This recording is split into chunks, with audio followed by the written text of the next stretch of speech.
bertolak dari puncak gunung es yang sedang ramai di tubuh kepolisian, kasus pembunuhan keji ya terhadap Joshua Huta Barat, maka pertanyaan di atas sepertinya sangat pesimistis. Apakah mungkin melakukan reformasi di tubuh kepolisian? Saya sebutkan puncak gunung es dan di tubuh kepolisian ini, kasus pembunuhan ini harus menjadi momentum istimewa membuka mata kita segenap bangsa ini. Jika kita masih mencintai NKRI dan masih mau menegakkan supremasi hukum sebagai negara yang berdasarkan hukum. Puncak gunung es ini adalah tsunami untuk kedaulatan NKRI dan masa depan bangsa. Ancaman sangat serius bagi keamanan NKRI. Mengapa demikian? Pertama, pimpinan divisi penegakan disiplin dari Korps Penegakan Hukum Polri justru melakukan sebuah tindakan melawan hukum kepada anggotanya di rumah dinasnya secara bersama, ya, pembunuhan seorang anggota dan ajudannya sendiri. Dua, selanjutnya ditemukan tim penyidik bahwa ada rangkaian dan rekayasa, ya, dalam peristiwa pembunuhan ini. Yang ketiga adalah masalah penguasaan dan penyalahgunaan ATM untuk korban dalam transaksi keuangan. Ya. Yang keempat, ada info bahwa mantan Kadipropam Polri adalah juga ketua Satgasus yang sudah dibubarkan Kapolri. Mengapa harus ada Satgasus dalam Polri? Masih ada dugaan tentang keterkaitan kasus Ferdy Sambo dengan geng mafia, judi online, narkoba, dan aksi kejahatan lainnya. Inilah yang saya sebut sebagai salah satu puncak gunung es, fakta melawan hukum, dan pasti ada bagian yang lebih besar lagi dari puncaknya, yaitu gunungnya sendiri. Ada laut yang menutupi, ada bagian bawahnya yang lebih besar dari puncaknya. Maka hemat saya, jawaban atas pertanyaan awal, mungkinkah melakukan reformasi kepolisian? Jawabannya adalah sangat mungkin, karena kita mau melakukannya. Diskusi dan inisiatif dari Tampak adalah bagian dari gerakan advokasi kita, ya, dalam kepedulian dan komitmen kita untuk melakukan reformasi kepolisian. Alasan utama adalah karena kita semua mencintai NKRI ini. Kita mendambakan penegakan hukum bagi keselamatan seluruh bangsa. Dan kita juga mencintai Polri sebagai salah satu penegak hukum. Selamat berdiskusi. Terima kasih. Merdeka! Merdeka! Baik, terima kasih Bang John Rowet Kaitimu. Bapak Ibu sekalian, perlu kami sampaikan, barusan Bang Hendardi mengkonfirmasi bahwa beliau sedang ada meeting, tapi nanti akan segera bergabung. Kemudian juga Bang Saud Situmorang juga sedang masuk, termasuk juga Bang Sugeng. Saya pikir kita mulai diskusi ini. Saya minta pendapatnya Bang Laude dulu. Bagaimana secara sosiologis keberadaan Polri hari ini? Kalau tidak bisa dibilang berada di titik nadir. Mungkin kita tahu ada dari kita juga mendapat cuplikan video kecil ketika ada rombongan pasukan Brimob yang kemudian diteriaki oleh masyarakat Sambo, Sambo, Sambo, memperlihatkan bagaimana animo masyarakat terhadap persoalan sekarang. Silakan Bang, 15 menit untuk Abang biar sebagai sembari menunggu para narasumber yang lain. Silakan Bang. Bang Laude.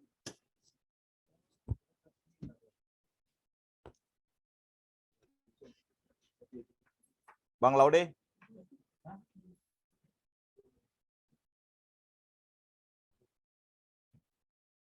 Bang.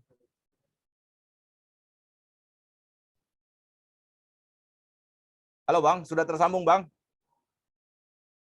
Saya tadi lihat ada Bang Laude yang sudah hadir bersama kita.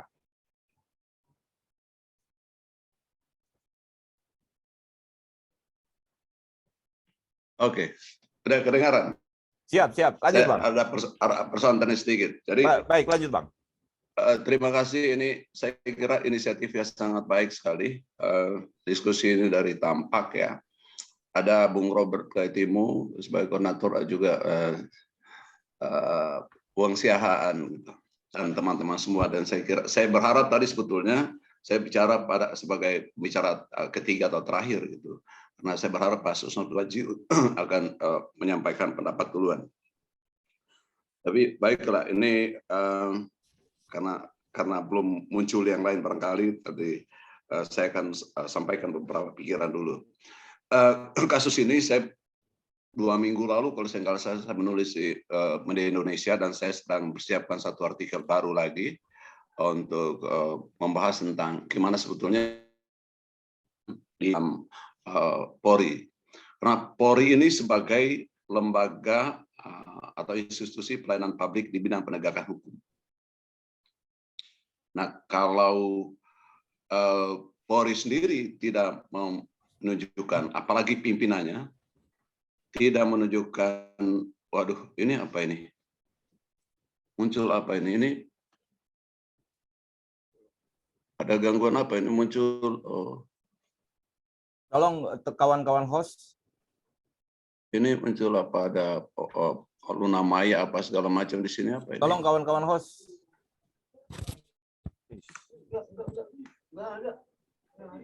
Halo.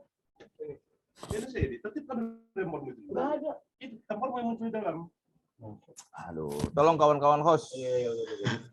Ya. Lanjut Bang. Lanjut. Ya. Maaf. Sekali lagi, saya 2 minggu lalu menulis satu artikel tentang kasus ini, berangkat dari kasus penembakan atau pembunuhan, penembakan terhadap Brigadir Joshua.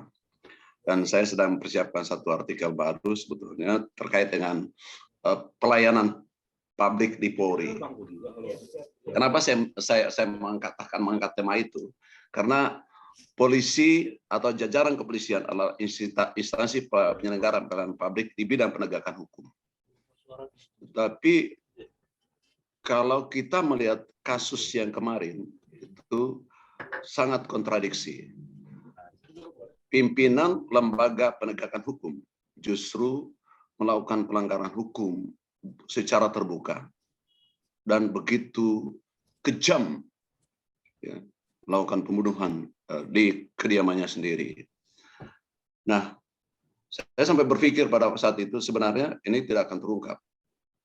Kasus ini tidak akan terungkap, tidak bisa dibuka lebar-lebar, tidak bisa dibuka secara telanjang pada saat itu, karena yang melakukan adalah yang terjadi di rumah pimpinannya sendiri, pimpinan salah satu jajaran pimpinan Polri, dan orang yang cukup berpengaruh, figur yang sangat berpengaruh.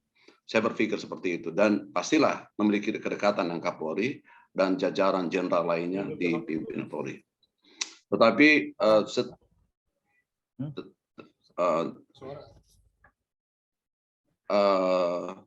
setelah berjalannya waktu, dan saya tahu persis Pak Mahfud MD itu begitu keras sikapnya dalam upaya mengungkap ini, dan juga Pak Jokowi, tekanan Pak Jokowi yang begitu kuat, juga arahan Pak Jokowi, instruksi Pak Jokowi, menjadikan kasus ini bisa pelan-pelan terbongkar.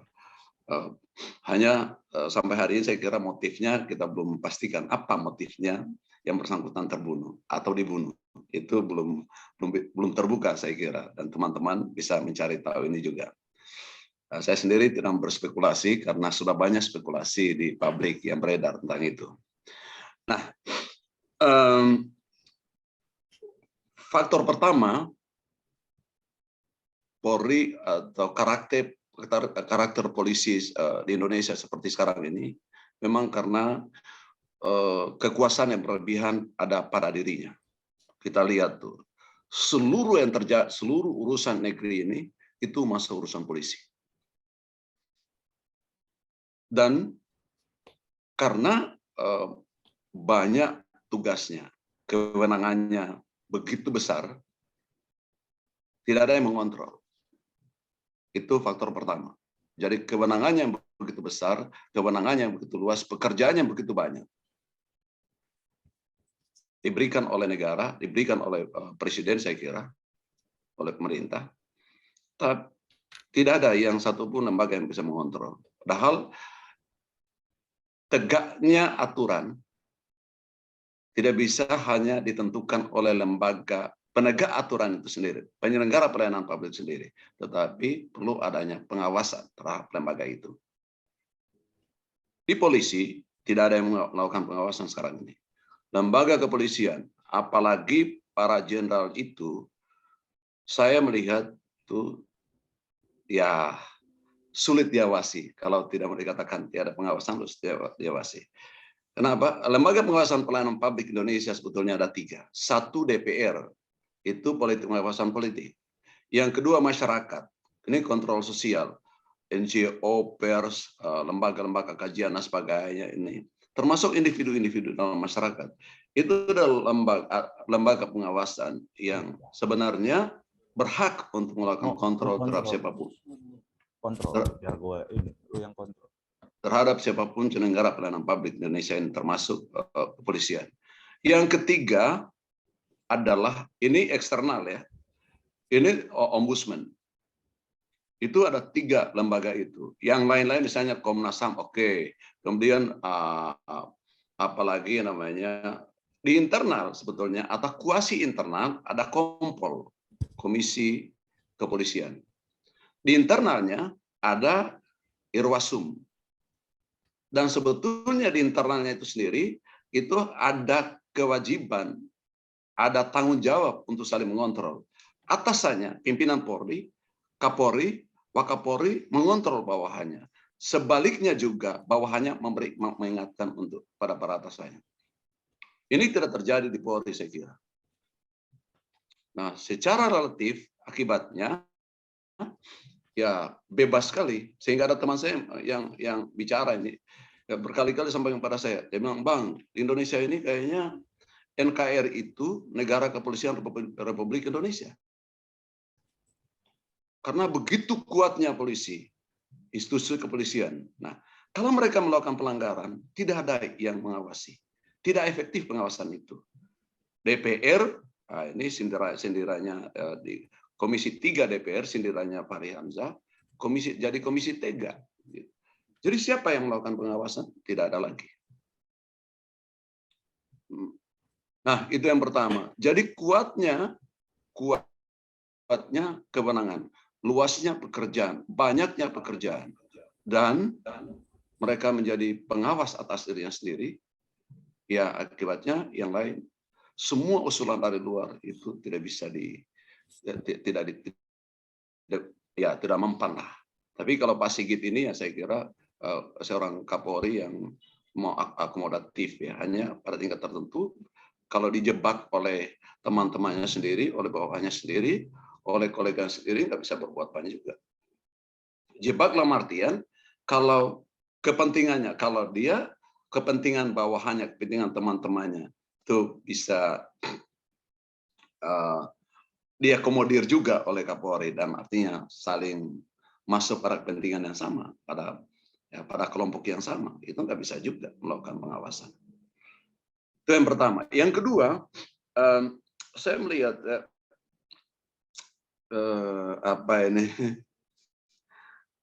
presiden kita itu tidak memiliki konsep yang jelas bagaimana sebetulnya menjadikan Polri ini. Polri ini harusnya seperti apa? Apakah seperti yang terjadi sekarang ini, yang selama ini berlangsung, ataukah ada agenda ke depan yang lebih baik? Itu belum ada konsep dari pihak pemerintah. Karena dibiarkan aja, lihat aja misalnya, kalau dunia pertambangan wah tidak asing lagi. Apalagi pertambangan mineral dan batu bara sekarang ini. Masuk semua itu. Tambang-tambang koridor juga ada di dalamnya, di backup oleh oknum-oknum, mulai dari jajaran Jakarta sampai dengan daerah-daerah. Nah, akibatnya ketika kepolisian atau jajaran kepolisian melakukan kegiatan, ya katakanlah semau dia, nah, tidak ada, presiden pun tidak menegurnya. Nah, saya kira dua hal ini yang terpenting sekarang menurut saya kalau melakukan perubahan di dalam tubuh Polri. Saya melihat kalau ada teori, ada dua teori untuk melakukan perubahan, termasuk perubahan di dalam institusi. Yang pertama teori sistem. Ini teman-teman saya kira ini para pengacara yang pernah kuliah di hukum, di Fakultas Hukum maupun di FISIP itu pasti kenal namanya Durkheimian. Itu sistem, fungsi sistem. Jadi kalau perubahan bisa terjadi apabila sistemnya berubah. Nah, sistemnya seperti sekarang ini. Itu. Jadi kalau belum ada perubahan sistem, nggak akan mungkin berubah itu polisi. Perilaku polisi juga tidak akan berubah. Yang kedua, teori aktor. Ini teori aktor menyatakan bahwa yang mampu melakukan perubahan sosial, perubahan kebijakan dalam institusi, termasuk dalam masyarakat, itu adalah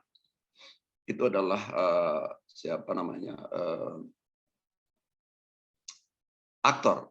Aktornya siapa? Aktornya adalah Kapolri. Aktornya adalah presiden. Nah, kalau antara Kapolri sendiri tidak berkeinginan untuk melakukan perubahan, apalagi terus dibiarkan oleh presiden, maka tidak akan pernah terjadi perubahan dalam Polri. Nah, yang menjadi dilematis kemudian adalah para anak buah, jajaran di bawahnya. Dan ini dilema seperti ini berakibat panjang, berbuntut panjang pada masyarakat. Kenapa saya katakan berbuntut panjang? Karena korbannya bukan sekedar bawahan, tetapi juga masyarakat luas. Saya mau katakan satu hal. Aparat di bawahnya kepolisian itu berkewajiban melayani pimpinan. Coba apa istilahnya? Istilahnya di dalam jajaran kepolisian itu patuh pada pemimpin. Jadi ketika kita bisa buktikan kemarin, ketika Sambo dan orang-orangnya melakukan rekayasa sampai meminta Kapolres Jakarta Selatan untuk melakukan sesuatu barangkali dan terlibat dalam rekayasa itu, mereka katakan demi atasan, demi pimpinan, demi polisi dan demi yang lain, patuhlah dia sama pimpinan. Padahal itu yang sangat keliru. Harusnya yang jadi pimpinan mereka penegak hukum ini adalah aturan, bukan pimpinan. Pimpinan harus dikoreksi kalau dia melakukan kesalahan. Sekali lagi, pimpinan harus dikoreksi kalau melakukan kesalahan. Apalagi melakukan perintah yang berakibat fatal. Tembak, suruh tembak. Walah, gimana? Jadi ini yang jadi fatal. Yang kedua, dampaknya itu terhadap masyarakat. Kita bisa bayangkan, jika bawahannya, jika bawahan saja tidak bisa memberikan masukan ke atas, apalagi orang luar, masyarakat yang menjadi korban dari kebijakan dan perilaku orang-orang oknum-oknum kepolisian di dalam masyarakat. Ya, katakan, mereka akan beranggapan bahwa ini sesuatu yang tidak boleh, ya, sesuatu yang sudah benar. Apa yang menjadi tindakan atasan mereka itu sesuatu yang sudah benar. Jadi bawahan atau aparat kepolisian di bawahnya, ketika atasannya ditahu oleh orang sudah melakukan pelanggaran, termasuk misalnya bukan sekedar melakukan peristiwa terbunuhnya kemarin, termasuk backup terhadap berbagai tambang ilegal di daerah, oknum-oknumnya tentu saja. Ya, dan itu berantai ke atas, tidak bisa disalahkan dan juga tidak bisa diselesaikan di sana, tidak bisa dilarang karena mereka sendiri yang menegakkan hukum. Jadi para penegak hukum pada akhirnya melakukan seenaknya akibat jebakan sistem dan tidak ada kewajiban untuk saling mengontrol baik di dalam diri mereka maupun atasannya, apalagi masyarakat. Jadi lalu bagaimana? Bisa tidak melakukan perubahan? Saya mau katakan bisa melakukan perubahan apabila dua aktor tadi berperan. Satu Kapolri, dua Presiden.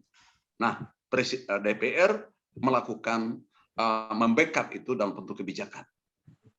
Nah, itulah saya karena kita melihat contohnya Hugeng. Saya ini teman-teman semuanya, saya pernah diundang pada 1 Juli lalu dalam undangan saya dan berkali-kali sampai datang polisi di kediaman saya itu mengantar undangan itu ternyata sebagai asisten ahli Kapolri. Tapi saya belum terima SK-nya sampai sekarang dan saya kira saya belum.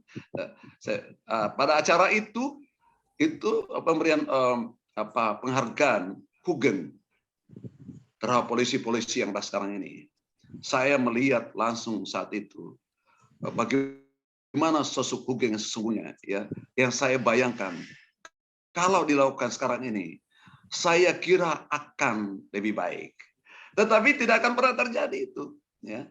Tidak pernah terjadi itu, dan saya pun sampai hari ini belum terima SK sebagai penasihat ahli di bidang tertentu untuk Kapolri.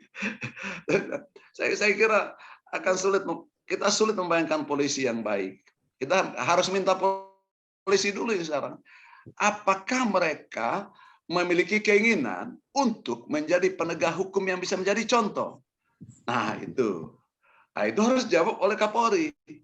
Kapolri memiliki kewenangan untuk melakukan sesuatu yang terbaik untuk untuk jajarannya dan untuk bangsa ini.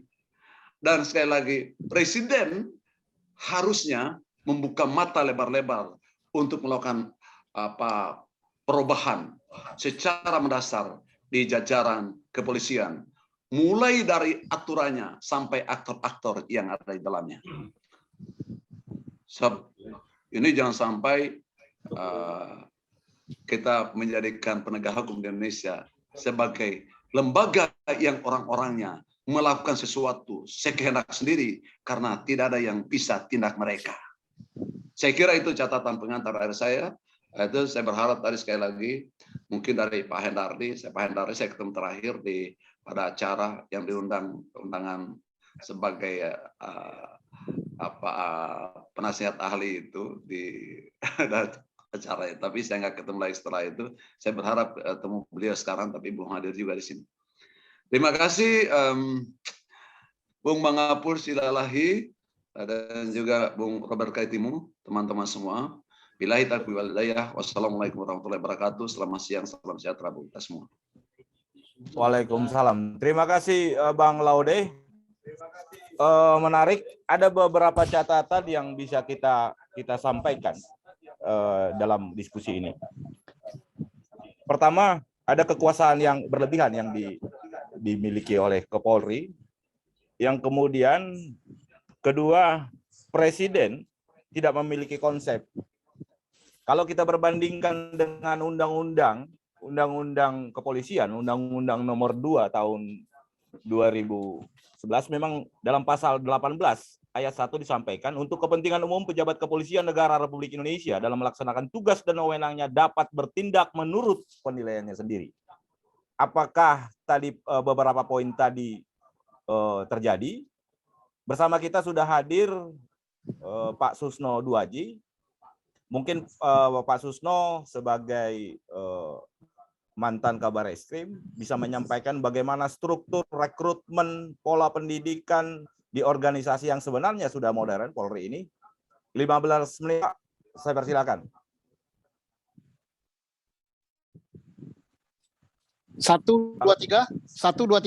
Masuk? Lanjut, Pak. Masuk. Baik, Pak. Assalamualaikum warahmatullahi wabarakatuh. Selamat siang yang hadir di sini. Ada Pak Laude, Pak Indardi, Pak Mangapul, Pak Bang Saur, dan lain-lain. Pertama, ya, saya sangat tertarik dengan apa yang disampaikan Pak Laude. pengawasan. Itulah yang tidak ada, itu pengawasan. Dan kalau tidak ada pengawasan eksternal yang kuat, maka kita akan tunggu lagi korban berikut gitu kan. Ini korban kedua yang terbesar. 12 tahun yang lalu korbannya saya. Saya di korbannya bintang 3 loh, dan jabat lagi, sedang jabat Kabarisskrim. Tidak susah merekayasa suatu perkara.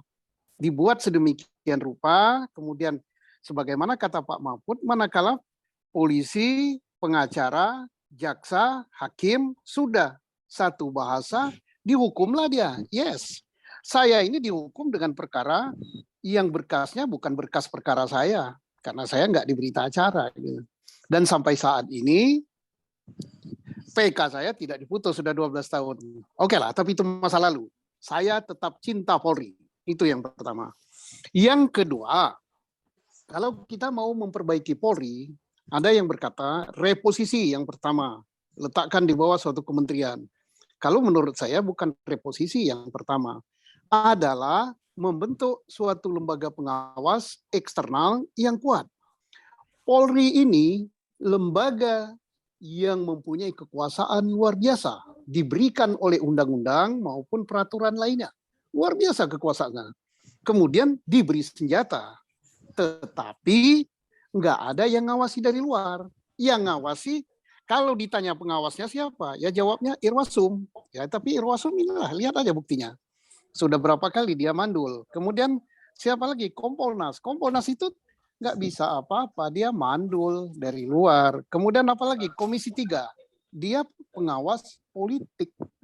Kalau nggak akan, lihat aja kejadian sekarang ini sudah sebulan lebih, Komisi 3 belum turun gitu kan. Nah, berikut lagi. Pengawasan model apa yang diperlukan? Pengawasan di luar kita buat, apakah kita memperkuat Kompolnas direformasi, diberi kewenangan untuk menyelidiki, kewenangan memanggil, kewenangan memeriksa, dan kewenangan menjatuhkan sanksi. Lihat saja contoh di pengadilan hakim, ada yang namanya komisi yudisial. Kemudian di KPK personelnya tidak terlalu banyak, saya kira nggak sampai 5.000 ya. Kemudian kewenangannya tidak sehebat kewenangan Polri, tapi di situ ada Dewan Pengawas. Di Polri nggak ada. Jadi kalau Kapolri melanggar, siapa yang memeriksa? Kemudian bagaimana menyelesaikan pelanggaran itu? Nah, kalau ada Dewan Pengawas eksternal, kalau misalnya pelanggarannya itu hanya menyangkut kode etik, diberi sanksi kode etik. Yang memberi sanksi kode etik itu adalah Dewan, apakah itu Kompolnas yang diperkuat, kalau di pusat misalnya Kompolnas pusat, yang berwenang untuk mengawasi, memeriksa, menyelidik, dan menerima laporan, serta menyidangkan dan memberi sanksi untuk polisi di markas besar dan jajarannya. Kita bentuk juga misalnya Kompolda gitu, di provinsi, mengawasi polisi Polda mulai dari Kapolda sampai ke bawah. Mungkin berikutnya adalah Kompolres, mengawasi polisi resort sampai ke Polsek.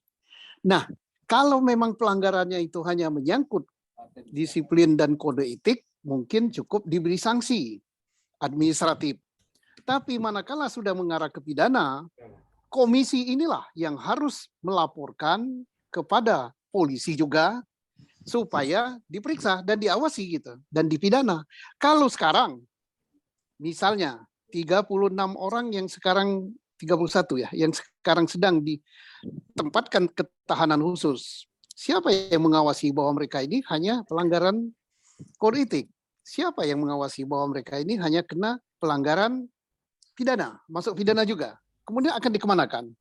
Nah, tidak ada.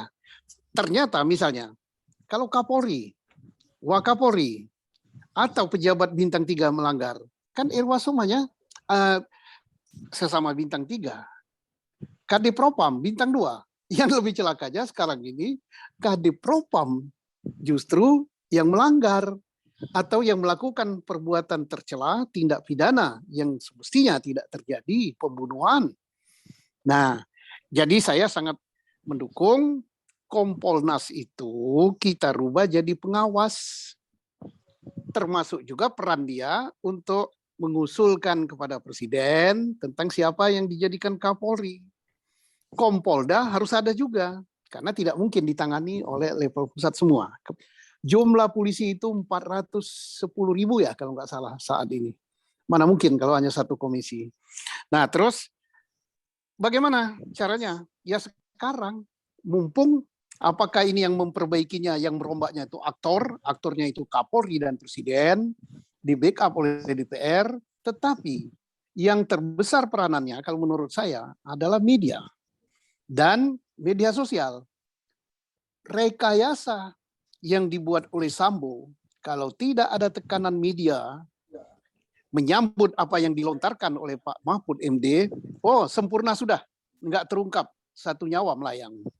Tetapi dengan Pak Mahfud pakai strategi, dia lemparkan kepada media, disambut, termasuk media kami buat para purnawirawan, ada polisi, Pak Hindardi kita minta itu menanggapi media kita, ucapan selamatnya.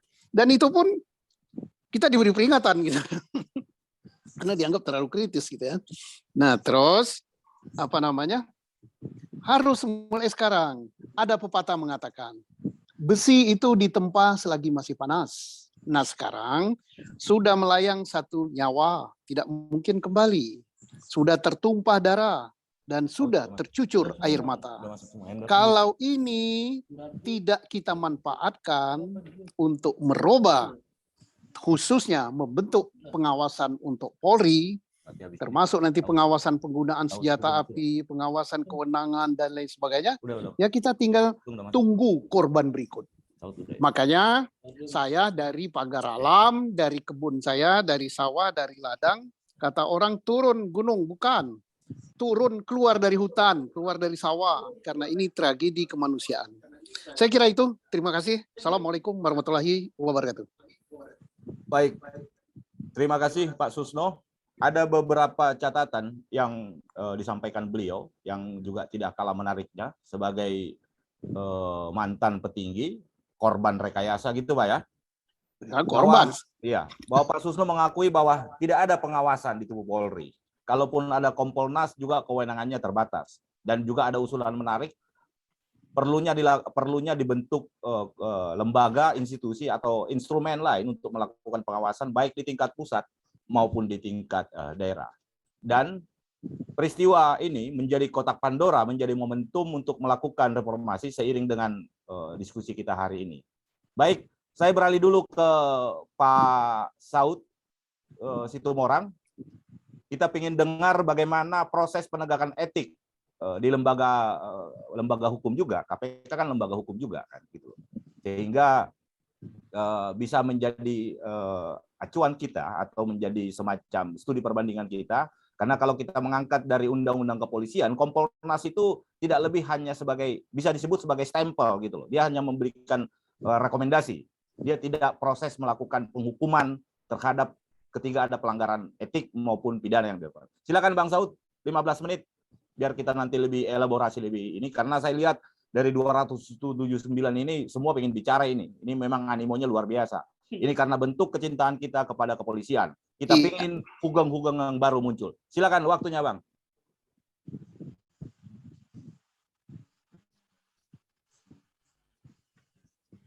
Bang Saud Situmorang.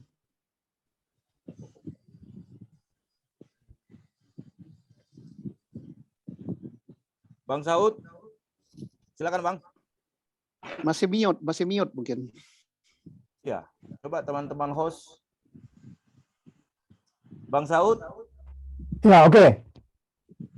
15 menit benerin Polri bisa nggak ya? Kenapa? Cuma 15 menit bisa nggak benerin Polri nih? Sebagai pointer-pointer aja Bang. Sebagai pointer aja Bang. Nanti kita perkaya lagi di diskusi ini. Oke. Minum dulu. Jadi saya mau sedikit kembali ke belakang aja ya.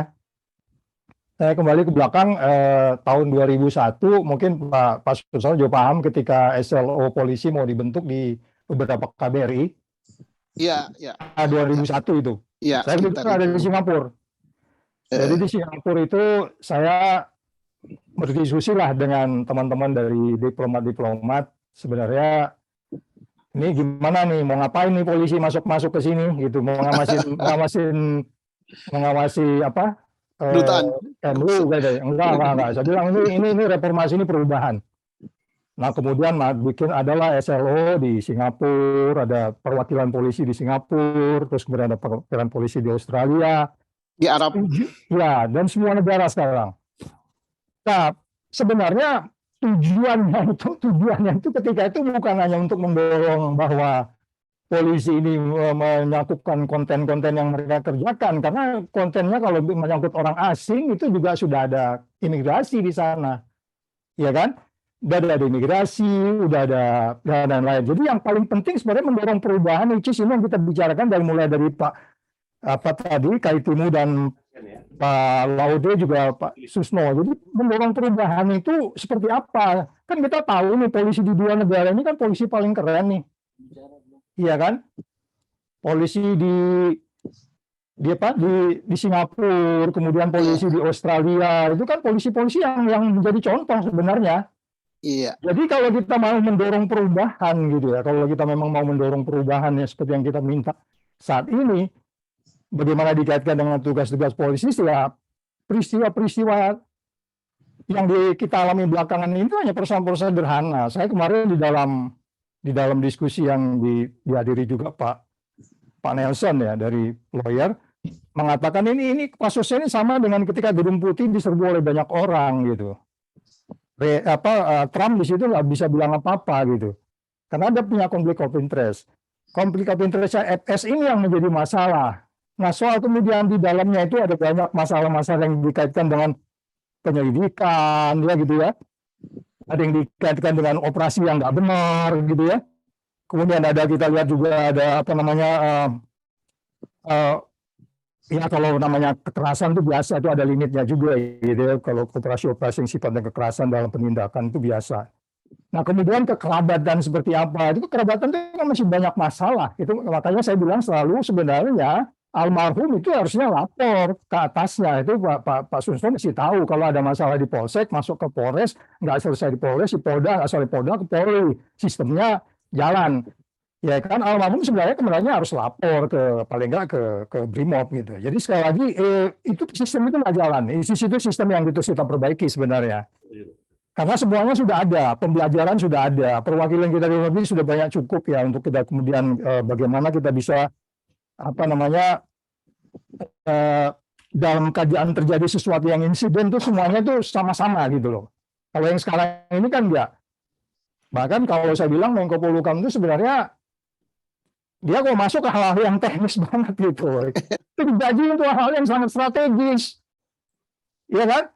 Dia digaji hal yang sangat strategis, terus bukan bicara soal masuk ke kasus, enggak, itu bukan itu gitu ya. Kalau begitu ya percuma kita ngirim orang ke SLO Polri di luar negeri untuk belajar dari Singapura, belajar dari AFP dan seterusnya itu. Jadi terlalu mahal gitu kita menggaji Menko Polhukam yang seperti itu hanya bicara yang sangat-sangat teknis, yang menurut saya itu persoalan simpel dari awal. Ini kan menjadi tinggi konfliknya ketika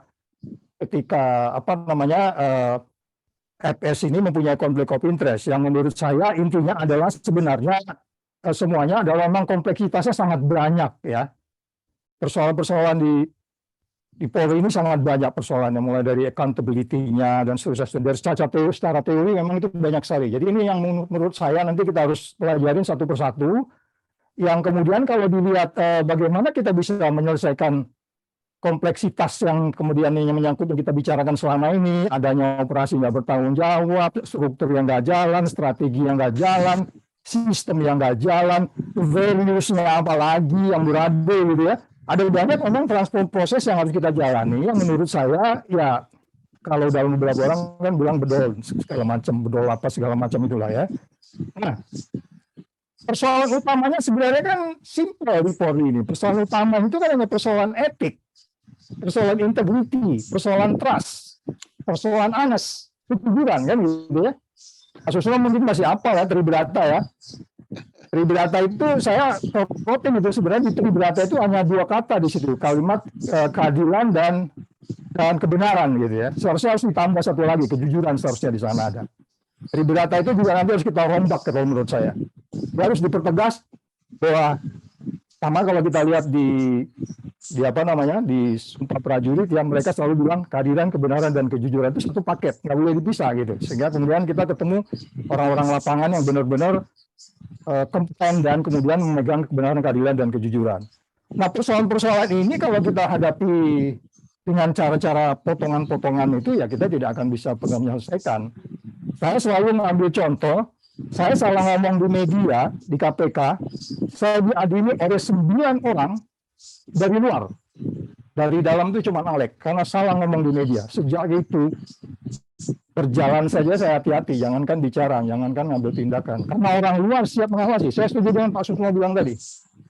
Jadi pengawas itu harus dari luar, jangan dari dalam. It's a part of the problem. Dalam teori itu, hakim tidak boleh menghakimi dirinya sendiri, nggak bisa. Ya kan? Jadi ini mungkin saya setuju tempatnya di mana nanti, tapi muaranya adalah apakah kita meriset Polri ini nanti kita riset ya kita shutdown lagi gitu, apakah kita riset dari awal itu dengan mulai lagi KUHP kita benerin, KUHP kita benerin itu juga masih ngaco, undang-undang tipikor diperbaiki, bersamaan dengan itu undang-undang Polri dan seterusnya. Apakah lewat itu? Saya pikir undang-undang itu yang ada saja yang sekarang kalau dilakukan Pak Suso sependapat dengan juga sependapat dengan Pak Laude di mana Polri ini sebenarnya bagaimana presiden dan soal politik nggak bisa diharap ya kalau menurut saya sampai hari ini. Saya menggambar urutan mulai dari kejadian tanggal 8 itu sampai hari ini saya gambar di sini menit per menit saya gambar apa yang dilakukan DPR, apa yang dilakukan Menko Polhukam, apa yang dilakukan Komponas, apa yang dilakukan IPW, apa yang dilakukan seterusnya. Wah itu ruwet semuanya. Dan kelihatan kalau kita lihat tanggung jawab mereka bahkan mereka nggak cocok dengan tugasnya masing-masing gitu. Ada yang masuk di persoalan-persoalan itu supaya memangnya penyidik gitu. Ya, kita kalau di KPK itu penyidik itu sangat independen. Ya, pimpinan itu melihat terus menggunakan alurnya untuk melihat apakah penyidik jalan atau tidak. Dia tidak masuk ke substansinya. Nah, oleh sebab itu kalau kita bicara etik ini persoalan utamanya. Etik ini kalau tidak dijaga dengan tadi Pak Sumo mengajukan Komponas di empowering lagi, terserah modalnya apa. Etik ini kalau tidak dijaga oleh luar, ini ujungnya pidana ini. Itu yang saya katakan kembali, jangan main-main dengan etik ini. Iya kan? Karena etik ini persoalan yang menurut saya di organisasi manapun Anda pergi, organisasi yang modern sekalipun, ya integriti itu tidak akan bisa Anda jaga dengan baik, ya. Kalau kemudian etiknya tidak jalan dengan kode etiknya tidak jalan dengan baik. Jadi sekali lagi saya mengatakan ini sebaiknya memang di riset ini semua sudah, ya jangan kita tunggu lagi. Saya menyebut FS syndrome ini ya. FS syndrome ini akan ada terus. Dan pesan terakhir saya supaya nggak terlalu lebih menyebar, karena penegakan hukum itu bukan dengan kebencian. Seperti anak-anaknya di pasar yang teriak-teriak marga dari FS ini ya, itu sebenarnya nggak baik. Jangan lupa S itu marga ya, di belakang dari nama F itu. Jadi saya lebih cenderung bahkan ini adalah menyebutnya Frederick syndrome, bahkan saya nggak mau nyebut marganya gitu, ya. Jadi kita harus hati-hati, jangan menebarkan jadi membuat kebencian baru, dan memang people harus di-educate. Rakyat ini harus dididik juga, penegakan hukum yang benar itu bukan dengan cara-cara yang tidak beradab gitu. Mungkin itu dulu dari saya, terima kasih. Baik, terima kasih Bang Saud. Ada catatan yang kita bisa ambil menyangkut soal persoalan etik, karena dalam pandangan Bang Saud tadi seperti yang disampaikan ini persoalan yang utama. Bang Saud juga tadi menyampaikan ada beberapa komparasi tentang kepolisian kita. Baik, kita lanjut ke IPW yang juga cukup intens dalam proses pengawalan kasus ini, dalam proses pengungkapan kasus ini, bahkan sempat mendapat ancaman, Bang ya. Silakan Bang Sugeng, 15 menit Bang. Relevansinya dengan peristiwa ini dengan perlunya dorongan melakukan reformasi di tubuh Polri. Silakan Bang.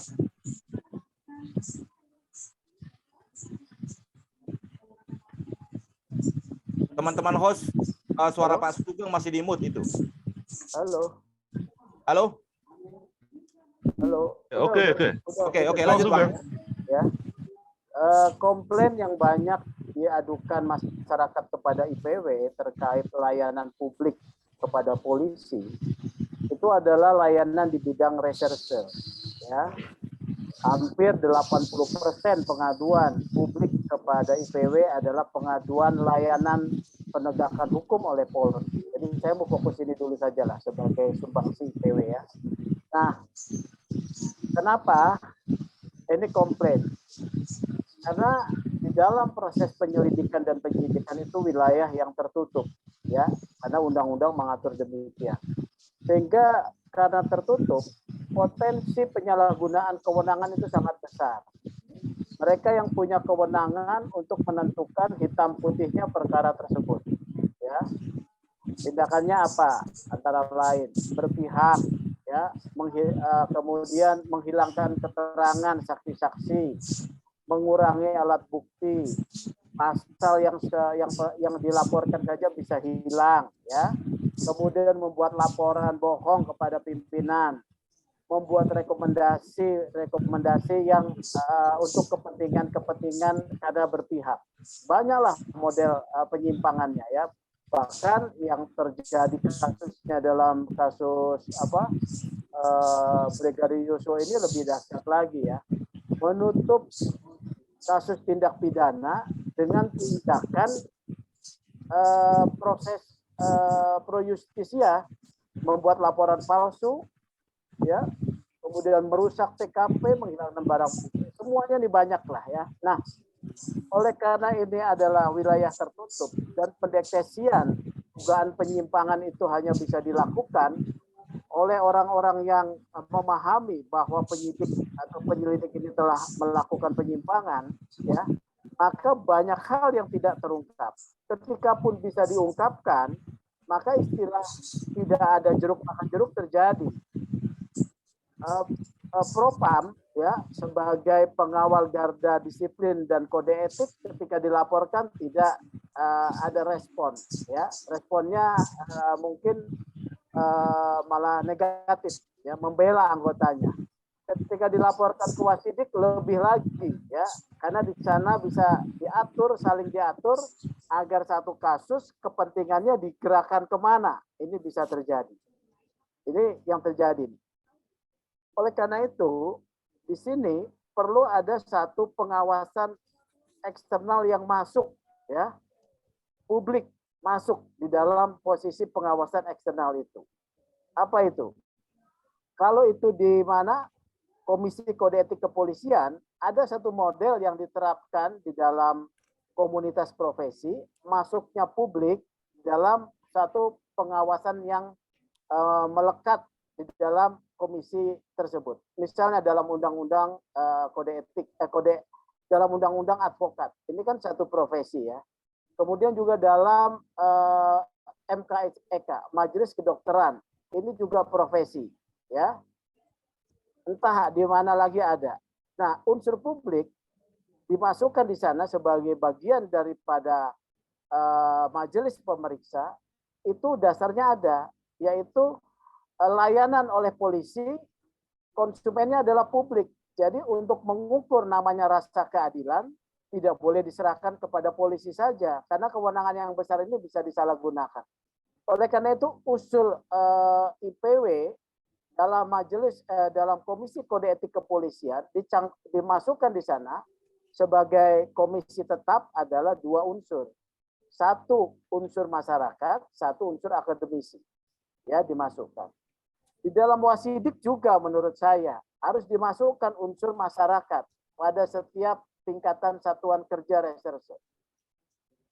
Ini mengakibatkan memang kepada instrumen regulasinya, ya, instrumen regulasinya termasuk di dalamnya adalah perubahan undang-undang, di mana peran publik di dalam pengawasan internal polisi dimasukkan. Berarti undang-undang kepolisian ini diamandemen dengan memasukkan fungsi pengawasan oleh publik.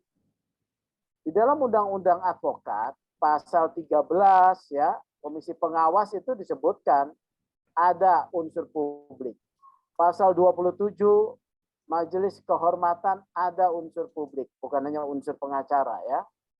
Jadi dengan diletakkan di sana, kita mengawasi dari dalam, tetapi pada ujung ya, pada ujung yaitu komplain terkait pengawasan pemeriksaan pelanggaran disiplin dan kode etik serta komplain di posisi wasidik. Di sini permainannya ini.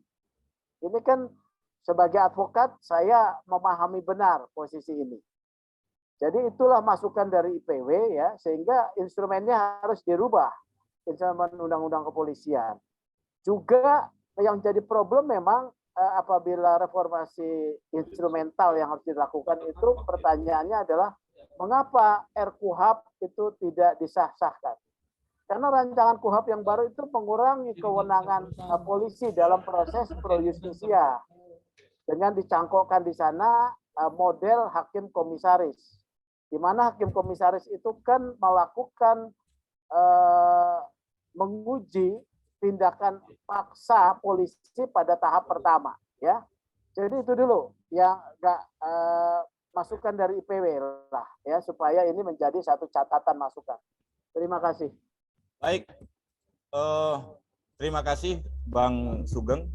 Ada beberapa catatan tadi yang disampaikan, termasuk soal lebih menyorot kepada aduan masyarakat, yang hampir 80% itu menyangkut soal penyidikan yang tertutup. Juga ada usul menarik nih yang disampaikan oleh DPW, ada pengawasan eksternal ya, mengacu pada bisa dikomparasi dengan undang-undang advokat dan undang-undang kedokteran. Memang dalam Undang-Undang Nomor 2 Tahun 2002 tentang kepolisian, dalam konsiderasinya di poin B, di huruf B, sedikit saya bacakan, bahwa pemeliharaan keamanan dalam negeri melalui upaya penyelenggaraan fungsi kepolisian yang meliputi pemeliharaan keamanan dan ketertiban masyarakat, penegakan hukum, perlindungan, pengayoman, dan pelayanan kepada masyarakat dilakukan oleh kepolisian negara Republik Indonesia selaku alat negara yang dibantu oleh masyarakat dengan menjunjung tinggi hak asasi manusia. Sebenarnya dalam undang-undang tersebut peran serta masyarakat sudah dinyatakan oleh undang-undang. Tapi dalam prakteknya seperti yang disampaikan oleh pembicara di awal, ada kewenangan yang berlebih yang kemudian berakibat pada abuse of power. Sembari nunggu Bang Hendardi yang sedang mengikuti. Oke, perlu kami sampaikan sebentar, ada breaking news dari Barreskrim. Polri umumkan status hukum istri Irjen Verdi Sambo. Nanti kita mungkin dari yang saya hormati rekan-rekan media sudah hadir. Terima kasih atas kehadirannya. Rekan-rekan sekalian. Sebentar kita bisa sampaikan ya, teman-teman sedang menyampaikan ada breaking news. Ungkap kasus pembunuhan berencana terhadap almarhum Brigadir J, ungkap seterang-terangnya. Itu menjadi. Kemudian beliau menambahkan, kedepankan scientific crime investigation. Itulah yang dikerjakan. Oleh karena itu, penyidik dan tim sus ini bekerja maraton, terutama kepada 4 tersangka, yaitu FS, KM, RE, dan RE, secara maksimal melengkapi pemberkasan. Udah selesai. Kemarin sudah laksanakan gelar untuk Udah mau selesai. Diam dulu. Kelengkapan berkas perkara terhadap keempat tersangka ini. Penyidik insya Allah selesai ini akan menyerahkan berkas perkara 4 tersangka tersebut kepada kejaksaan selaku JPU, jaksa penuntut umum. Selesai di sini. Selanjutnya rekan-rekan sekalian, tim sus dalam pemeriksaan khusus per hari ini kita telah melaksanakan pemeriksaan khusus terhadap anggota kita sebanyak 83 orang. Kemudian yang sudah direkomendasi untuk penempatan khusus sebanyak 35 orang yang sudah direkomendasikan. Yang sudah melaksanakan patsus, yang sudah ditempatkan khusus sebanyak 18, tapi berkurang 3. Berkurang 3 yaitu 1 FS yang sudah jadi tersangka, RR juga sudah jadi tersangka, dan RE yang sudah menjadi tersangka. Kemudian rekan sekalian, dari personil yang sudah dipatsuskan ada 15 orang, penyidik melakukan pemeriksaan mendalam, maka terdapat 6 orang dari hasil pemeriksaan yang patut diduga melakukan tindak pidana, yaitu obstruction of justice, menghalangi penyidikan.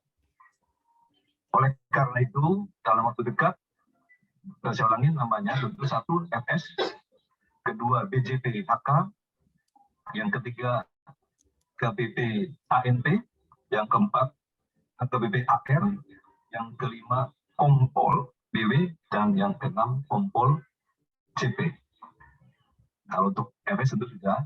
Nah, yang kelima yang sudah dipatsuskan ini, untuk dekat juga akan kita limpahkan ke penyidik. Nanti teknis saya kira menjelaskan prasangka pasal ini, saya kira nanti teknisnya. Oleh karena itu nanti akan dilakukan ditingkatkan penyidikan lebih lanjut, nanti akan dijelaskan oleh Bareskrim. Rekan-rekan sekalian, penyidik juga telah melaksanakan pemeriksaan mendalam dengan scientific crime investigation, termasuk dengan alat bukti yang ada, dan sudah diatur gelar perkara, maka penyidik telah menetapkan saudari PC sebagai tersangka. Sudah. Itu prasangka pasalnya Sudah lanjut. Oke, baik. Tersangka dia. Bapak Ibu sekalian, baru saja Irwasum dalam konferensi pers telah menetapkan istri dari Irjen F sebagai tersangka. Oke, kita lanjut diskusi kita ya. Sembari nunggu Bang Hendardi yang sedang masih ada pertemuan lanjutan. Saya minta dulu pandangan dari internal kami, dari Tampak, tentang bagaimana reformasi total yang perlu kita lakukan terhadap ini. Tadi ada berbagai catatan yang telah disampaikan oleh pembicara sebelumnya. Ada kewenangan yang besar, pengawasan yang lemah, dan perlunya ada dorongan kuat terhadap pengawasan ini. Jadi di samping melakukan proses pengawalan terhadap penegakan hukum dan keadilan dalam kasus kematian pembunuhan Brigadir Joshua, tentu saja kita tidak berhenti sampai di situ. What next to be done? Kan apa setelah itu? Belajar dari kasus ini. Silakan Bang Saur Siagian, 15 menit Bang.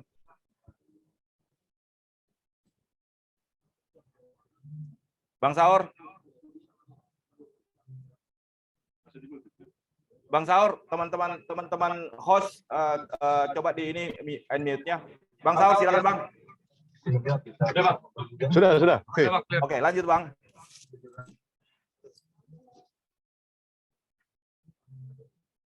Halo, Bang Saur.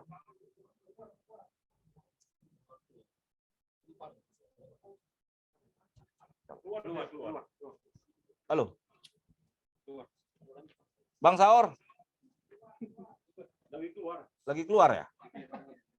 Oke, Bang Hendardi sudah bergabung? Kenapa hilang kata Bang Saur? Masuk aja lagi bilang. Masuk lagi. Bang Saur. Masuk lagi. Telepon, masuk lagi. Udah. Lagi, Bang. Sebentar ada kendala dari Bang Saur, tadi sempat live.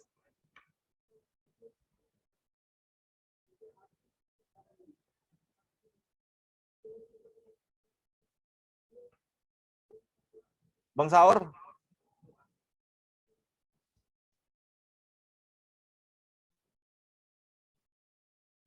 Telah melakukan pemeriksaan sebanyak. Lanjut lagi kalau begitu. Bang Saur.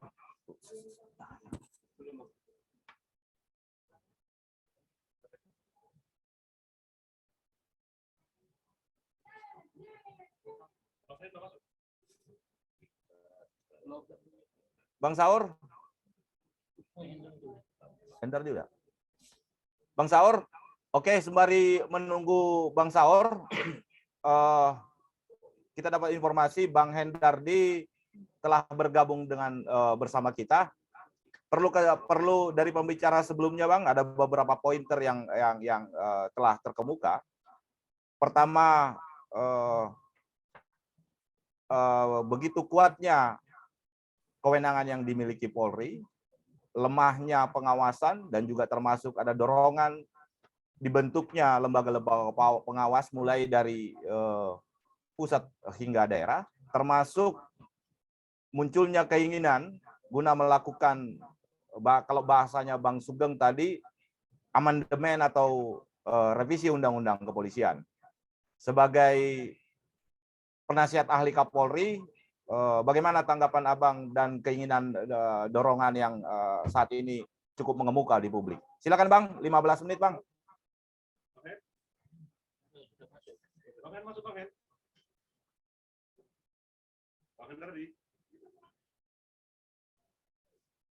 Bang Hendardi?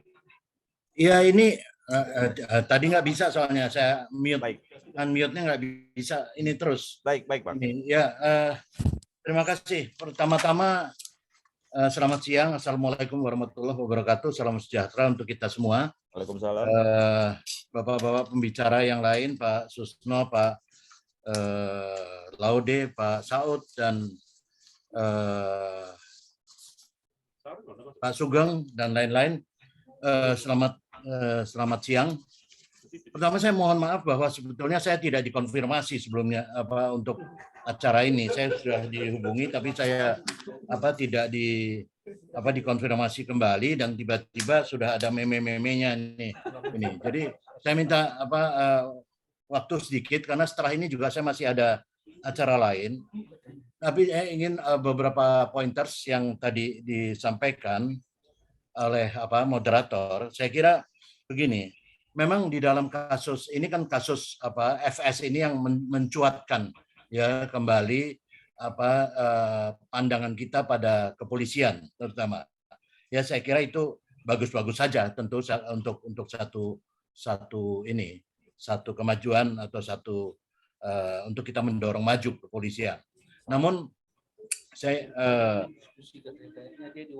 walaupun pada awalnya saya kira Polri sempat terkesan sangat berhati-hati, atau boleh katakan ada kritik yang ini menyatakan bahwa lamban, karena memang peristiwa ini saya kira menyangkut perwira tinggi polisi yang juga bukan tidak berprestasi, dan dengan adanya suatu upaya untuk terancang untuk melakukan obstruction of justice atau menghalangi suatu proses penegakan hukum. Nah, belum lagi juga berbagai semburan informasi menyangkut kasus ini yang sangat masif. Ini membuat satu proses penyidikan itu sempat terhambat atau kita katakan sangat lambat. Nah, di tengah menurunnya kepercayaan publik ini pada institusi Polri, kasus ini sungguh tentu saja menjadi suatu ujian terberat bagi Kapolri, ya, dan pengungkapan keterlibatan FS dalam peristiwa pembunuhan ini saya kira menjadi satu pembelajaran yang penting, bahwa oleh faktor-faktor tertentu anggota Polri dan juga penegak hukum penegak hukum lainnya dapat saja terlibat suatu perbuatan yang melanggar hukum, ya, dalam sebuah korps Nautic Cop atau Clean Cop itu akan selalu ada. Tetapi sebagai sebuah instrumen penegakan hukum, institusi Polri tetap harus menjalankan tugas legal dan konstitusionalnya menegakkan keadilan. Polri harus diawasi, dikritik, tetapi sebuah mekanisme tentu harus dipercaya. Itu catatan saya. Nah, langkah maju saya kira yang dalam penanganan ini dengan penetapan tersangka terhadap FS ini sedikit banyak memang memutus spekulasi dan politisasi yang mencoba mengaitkan peristiwa ini dengan berbagai dengan banyak hal di luar isu pembunuhan itu sendiri, ya.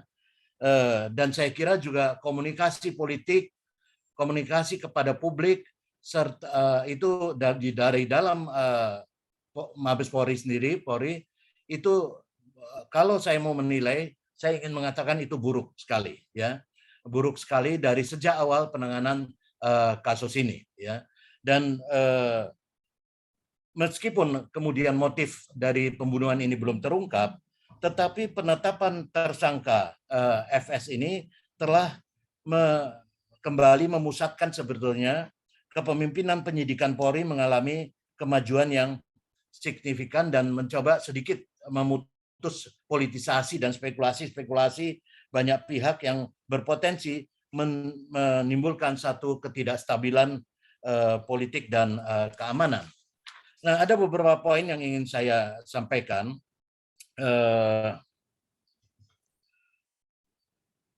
Langkah selanjutnya, kita juga sebetulnya harus tetap mendukung kepolisian mendisiplinkan anggota. Kita mendukung kepolisian di luar penetapan tersangka. Kemudian kan ada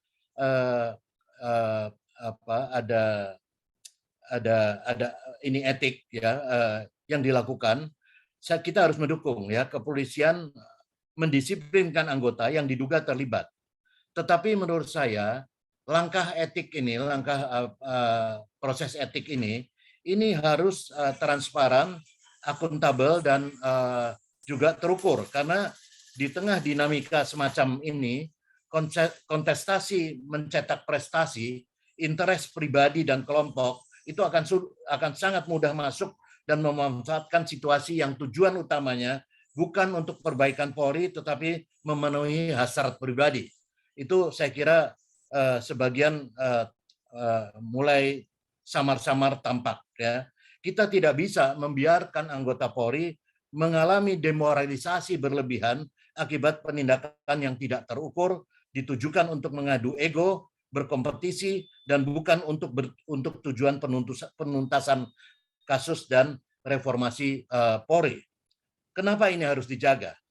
Institusi Polri, betapapun saat ini berada di titik nadir dengan level kepercayaan masyarakat yang rendah, sebagaimana tergambar dalam aksi cemoohan dan suara publik yang terekam, Polri tetaplah harus menjalankan tugas konstitusional dan legalnya, seperti saya katakan di atas, sebagaimana diamanatkan Undang-Undang Dasar Negara Republik Indonesia 45 dan Undang-Undang Nomor 2 Tahun 2002 tentang Polri, yakni sebagai pelindung masyarakat, aparat keamanan, dan penegak hukum. Polri juga harus dijaga dan diselamatkan bukan untuk membela person, tetapi menjaga salah satu instrumen ketatanegaraan yang kita miliki. Oleh karena itu, peristiwa Brigadir J dan keterlibatan FS ini harus menjadi momentum reformasi Polri secara tepat, cepat, dan terarah. Reformasi Polri mengalami stagnasi dan kemunduran kecuali dalam dimensi kelembagaan. Nah, reformasi Polri harus terus didorong sebagaimana desain konstitusionalnya, tetapi harus dilengkapi dengan berbagai perangkat yang memastikan akuntabilitas kerja Polri, kinerja Polri ini bisa dipantau, bisa dinilai, dan bisa terus diperbaiki. Nah, berbagai gagasan perbaikan Polri ini telah berserak di mana-mana. Ya, kita semua yang memiliki perhatian, atensi pada penguatan kelembagaan hukum dan keadilan semestinya bisa menangkap aspirasi masyarakat dan kemudian menjadikannya bahan perbaikan untuk Polri. Berbagai saya sendiri sebagai elemen civil society dan juga pegiat hukum dan hak asasi manusia bersama beberapa kalangan civil society organization, akademisi, anggota parlemen, kemudian kelompok profesi, komisi negara yang relevan, jurnalis, dan lain-lain, ini tengah berupaya untuk menangkap berbagai aspirasi politik yang menggurita sebagai baseline atau data dasar dan daftar harapan perbaikan institusi Polri. Nah, sebuah inisiatif berkelanjutan ini memang sedang dirancang dalam suatu kerja kolaboratif dalam bentuk Police Reform Initiative atau PRI sebagai bagian kontribusi kita pada kelanjutan reformasi Polri. Demikian saya kira apa yang bisa saya sampaikan. Saya memang bukan staf ahli, saya penasihat ahli dalam Kapolri, dan organisasi penasihat ahli ini bukan suatu organisasi yang masuk di dalam struktur Polri. Tidak di dalam, tetapi dia semacam think tank saja. Diminta atau tidak diminta, kami berpendapat atau memberikan pendapat-pendapat kepada Kapolri dan Wakapolri serta pejabat-pejabat utama dan juga mungkin Kapolda ketika itu diminta. Saya kira itu saja, Bung Mangapol. Terima kasih. Wassalamualaikum warahmatullahi wabarakatuh. Waalaikumsalam. Terima kasih Bang Hendardi di sela waktu yang diberikan. Terima kasih juga telah memberikan klarifikasi. Memang sebelumnya kami mengundang dan belum konfirmasi. Mohon maaf untuk itu, Bang. Tapi beberapa ada catatan menarik yang diberikan oleh Bang Hendardi, karena perlu kami sampaikan bahwa sebagai bagian dari elemen gerakan reformasi di awal dan sebagian dari elemen civil society yang pada tahun 2001 mengusulkan pemisahan TNI dan Polri, termasuk salah satunya Bang Hendardi juga waktu itu. Nah, ada beberapa catatan tadi yang perlu disampaikan. Pertama, memang peristiwa ini menjadi ujian terberat bagi Kapolri. Yang kedua, ada yang menarik dari yang disampaikan Bang Hendardi. Selama peristiwa sampai saat ini yang terjadi, ada komunikasi publik yang dilakukan dari kepolisian yang menurut Bang Hendardi itu sangat buruk, gitu ya.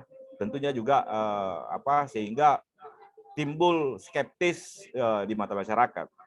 Tapi yang tidak kalah pentingnya juga, meskipun bahwa Polri hari ini dilanda peristiwa yang sangat mengguncang, tentu saja kita juga harus berharap demoralisasi tidak terjadi di tubuh Polri.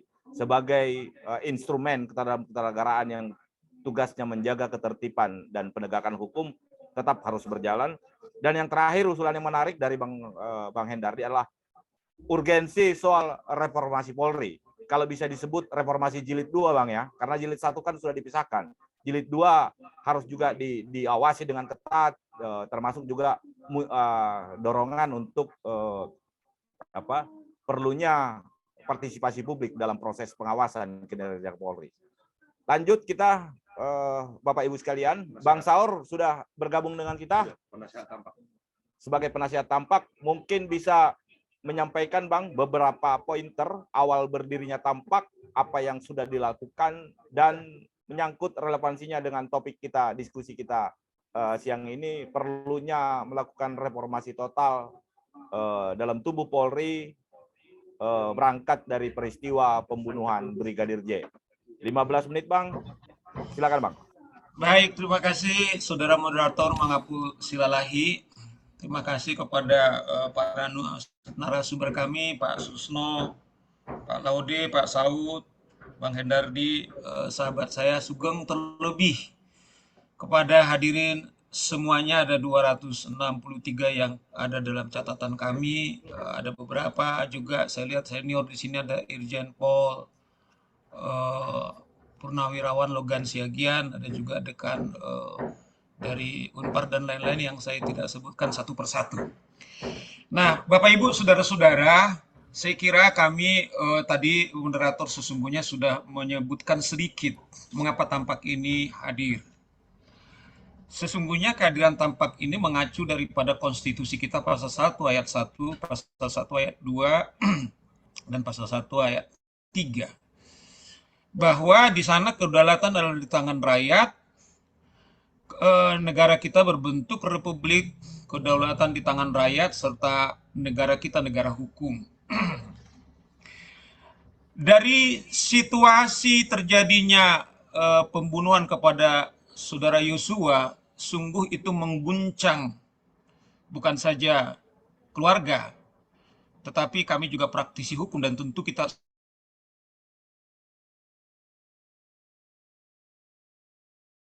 sekaligus juga tragedi kemanusiaan. Nah, kami sadar bahwa kami bukan polisi, tetapi sadar kewajiban dan hak konstitusional kami bahwa polisi ini adalah polisi negara Republik Indonesia. Saya ulangi, polisi ini adalah polisi negara Republik Indonesia. Artinya adalah polisi kita. Kegelisahan itu kami sebagai para advokat kemudian tidak terjebak dalam situasi tenggelam dalam kesedihan, kemudian dalam kegelisahan kami, kemudian kami terpanggil. Seperti dikatakan oleh moderator, pada tanggal 16 Juli, kemudian kami membentuk dengan visi yang sama bahwa kami terpanggil bagaimana mendapatkan keadilan kepada almarhum Yosua, kepada keluarga, tentu sekaligus juga bagaimana hukum dan keadilan ditegakkan. Nah, karena kami merasakan bahwa ada kegelapan, kemudian kami sebutlah tim advokat penegak hukum dan keadilan, yaitu tampak, supaya kegelapan itu tampak.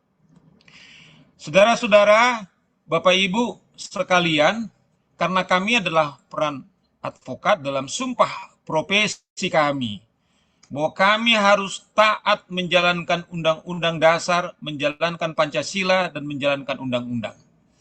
Nah, oleh karena itu, karena kami bukan politisi, bukan pengamat, bukan akademisi, kami segera melakukan legal action, yaitu melaporkan dugaan pelanggaran kode etik yang dilakukan Saudara Sambo saat itu, atau Ferdi, karena Pak Saud mengatakan jangan sebut Sambonya, Saudara FS. Kemudian juga yang kemarin yang ramai di situ adalah Saudara Brada E. Karena kami sadar kami tidaklah kuasa hukum daripada keluarga dan advokat, dilarang untuk menawar-nawarkan jasanya, tetapi apa yang kami lakukan? Nah, karena dalam diskusi kami, dalam pembicaraan kami, fakta yang kami lihat ada satu orang brigadir yang terbunuh. Nah, kami sepakat bahwa narasi terbunuh inilah kemudian kami suarakan. Tentu sebagai publik, sebagai advokat, tidak kami yang menyimpulkan, tetapi itu wewenang daripada penyidik, kami segera LP-kan. Di hari yang sama, LP kami itu kami beritakan kepada Kapolri, kemudian kami suratnya langsung. Nah, saudara-saudara sudah banyak menyuarakan. Seingat saya IPW pertama adalah yang menyuarakan karena memang dia adalah Indonesia Police Watch. Ada juga banyak elemen-elemen masyarakat supaya pada saat itu kemudian juga Ferdi Sambo dihentikan. Nah, kami juga meminta untuk diberhentikan sementara sambil penyidikan ini kemudian berjalan. Saudara-saudara, karena kami bukanlah satu penyidik, tapi juga kami adalah mewakili profesi kami, mewakili juga pemilik daulat tentang kepemilikan polisi ini, itulah yang kami suarakan. Kami menemui lembaga-lembaga yang berkaitan soal peristiwa ini. Kami menemui Komnas HAM, kami menemui Komisi 3, kami menemui LPSK, kami juga berdiskusi dengan Menko Polhukam. Karena apa? Karena Menko Polhukam melekat dua dalam status beliau, yaitu pertama Menko yang mengkoordinir penegakan hukum, politik, dan keamanan, tetapi di sisi lain juga melekat dia sebagai Ketua Kompolnas. Karena waktu Kapolri kemudian membentuk tim sus, ada dua lembaga eksternal, tanda kutip yang disebut. Yang pertama diminta adalah Kompolnas, yang kedua adalah Komnas. Komnas mengambil sikap untuk mereka sendiri, tetapi Kompolnas kemudian tetap ada di dalam. Nah, syukur Bapak Ibu saudara-saudara, di tanggal yang sama juga tanggal 18 ternyata keluarga juga melaporkan dugaan pembunuhan, seingat saya melalui pengacaranya. Dalam diskusi-diskusi kami, kemudian bersama dengan Pak Menko, kemudian Pak Menko mengatakan, ini saya kira layak ditindaklanjuti. Sehingga Menko memanggil Kompolnas supaya mensuarakan ada hal kejanggalan pelecehan seksual, ada kejanggalan tentang tembak-menembak, saya kira apa yang didorong oleh tampak dan juga elemen masyarakat ini layak ditindaklanjuti. Saudara-saudara, seperti tadi Pak Laude mengatakan tidak mudah tentunya, tetapi dengan segala perjuangan terlebih elemen masyarakat, kemudian akhirnya saudara-saudara, kalau kami mengatakan tampak ada 3 episode. Episode pertama yaitu kejanggalan-kejanggalan, kalau saya mengatakan kegelapan hukum, bahkan dari awal saya mengatakan boleh dilihat jejak digitalnya, bahwa halusinasi penyidikan itu kemudian gagal. Saya berterima kasih kepada publik, berterima kasih kepada jurnalis, bersama dengan kita. Andaikan seperti tadi dibilang oleh Pak Laude, oleh Bang Hengki, atau juga Pak Susno, kalau para publik atau pemilik daulat atau pemilik kepolisian tidak bersuara, atau pers tidak bersuara, atau kawan-kawan yang hari ini 260, saya pikir juga bersuara yang tidak barangkali sampai ke Mabes, dengan hadir di sini saya kira juga suara seperti itu. Saya kira kegelapan itu tidak akan terungkap. Jadi kalau ada tuduhan-tuduhan, ada katakanlah narasi, kemudian menuduh netizen, kemudian berlebih-lebihan, saya kira itu logikanya harus dibalik. Karena memang amanat konstitusi kita lah polisi kita. Kalau polisi ini kemudian tidak baik, juga tanggung jawab kita. Saya bukan karena anak polisi, saya mengatakan bukan karena saya mobrik. Boleh suara saya, katakanlah agak keras. Tetapi inilah cermin daripada daulat dimiliki kita kawan-kawan sekalian, tetapi sekaligus pemilik daripada kepolisian. Tentu karena penyidikan adalah pro justisia, seperti dibilang Pak Saud tadi, tidak ada di sana unsur dendam. Tetapi setiap tindakan penyidikan itu adalah pro justisia, atas nama keadilan. Keadilan bagi korban, kepada keluarga, keadilan bagi kita, pemilik daulat rakyat yang juga hadir di sini. Nah, oleh karena itu episode kedua akhirnya terbongkar, saudara-saudara, ditetapkan saudara Ferdy Sambo dengan 3 yang tadi, dan hari ini kita prihatin juga, tetapi sekaligus itulah harga yang dibayar. Istri beliau PC juga jadi tersangka. Saya kira tentu penyidik yang ditintin tim sus, semua polisi-polisi kita, pemimpin kita yang terbaik turun. Tentu pasti mereka punya alasan mengapa menetapkan. Nah, setelah kemudian episode kedua ini, kemudian kawan-kawan sekalian, proyek pelecehan seksual, kemudian juga tembak-menembak itu gagal. Ada sekarang kemudian episode ketiga, di mana dalam konteks penegakan atau upaya untuk menyelamatkan diri, ada juga ternyata di pusaran ini berjalan dengan uang. Nah, tampak melihat ini juga sesuatu yang serius dalam konteks bagaimana penyelesaian kasus ini, dan juga bagaimana membangun daripada polisi kita. Itu sebabnya tampak kemudian sadar akan terus mengawal ini. Tetapi sekaligus juga memberikan hadiah, memberikan tanggung jawabnya kepada polisinya, yaitu apa yang kita lakukan seminar kita ini dalam bentuk FGD. Karena saya akan segera berhenti, artinya FGD adalah bagaimana kita semua berpartisipasi membangun polisi kita. Supaya polisi ada 3 yang tadi Bang Hengki lupa mengatakan. Pertama adalah dia penegak hukum, kedua menjaga keamanan ketertiban, yang ketiga yang sering dilupakan oleh bapak-bapak polisi, dia adalah pelayan masyarakat.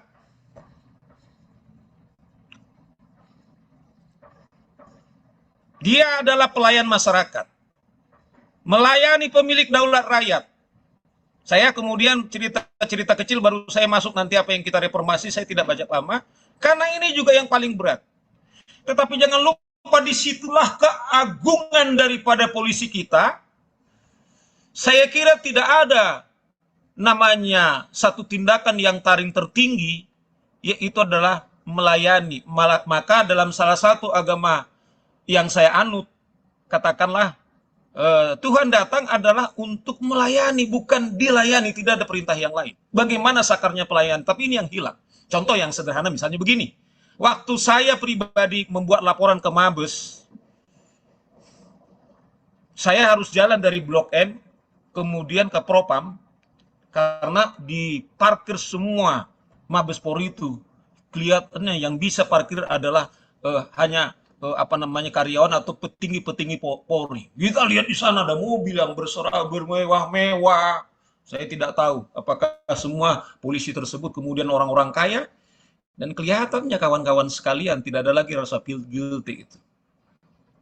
Kita seakan-akan datang ke rumah kita sebagai tamu yang diperlakukan. Saya kira itu salah satu. Nah, saya masuk karena tidak lama. Bagaimana apa yang dilakukan? Kawan-kawan tadi sudah mengatakan faktor eksternal. Nah, Bapak Ibu, saudara-saudara, karena kita sudah tahu, hanya mengingatkan aja. Tegaknya hukum ada 3 pilar setidaknya. Pertama adalah peraturan. Kedua adalah penegak hukum. Kemudian yang ketiga adalah kultur. Saya fokus di kultur. Karena yang lain nanti. Nah, problem di polisi adalah soal budaya. Peristiwa Sambo, seorang Irjen Pol bisa mengorkestra bukan saja hampir semua bedol desa, yaitu Kadif Propam, tapi juga menyasar ke ke Serse, menyangkut juga dokter kesehatan, ke dokter forensik, kemudian juga menyasar kepada Kapolda, kemudian Kapolres. What is the problem? Saya selalu bilang, nggak ada tragedi yang paling berat di dunia ini apa peristiwa kepada Yosua karena terbunuhnya Yosua sebagai ajudan di rumahnya polisi. Kadif Propam itu adalah polisinya polisi. Artinya adalah dia penjaga etik, penjaga jiwa daripada polisi. Dan juga garda terakhir pencari keadilan. Sehingga apa yang terjadi di polisi, menurut saya ada ini sesuatu yang serius. Kalau selama ini mengatakan kita di masalah pribadi, ada sesuatu. Misalnya begini, setelah reformasi yang dibilang Apul kita lepas dari TNI, tetapi budaya kita saya kira belum lepas. Kita belum mencerminkan sebagai aparat penegak hukum. Lebih banyak kita pelayan daripada pimpinan kita, seperti peristiwa Sambo. Yang paling sederhana misalnya, Kapolres tahu kalau TKP itu sakral, nggak boleh diganggu oleh siapapun termasuk Pak Sigit. Karena apa? Penyidik tidak bisa diintervensi oleh siapapun. Itu perintah undang-undang. Tapi kawan-kawan sekalian, itu terjadi. Sebab bayangan saya perubahan yang hakiki bukan eksternal, outside, baru inside, tapi inside out. Perlu keteladanan, penghayatan janji Tribata. Saya ragu kita nggak pernah membaca janji sebagai polisi, tidak pernah menjadi perkap daripada etik daripada polisi. Kalau kita baca etik itu melampaui etik daripada advokat, harus jujur.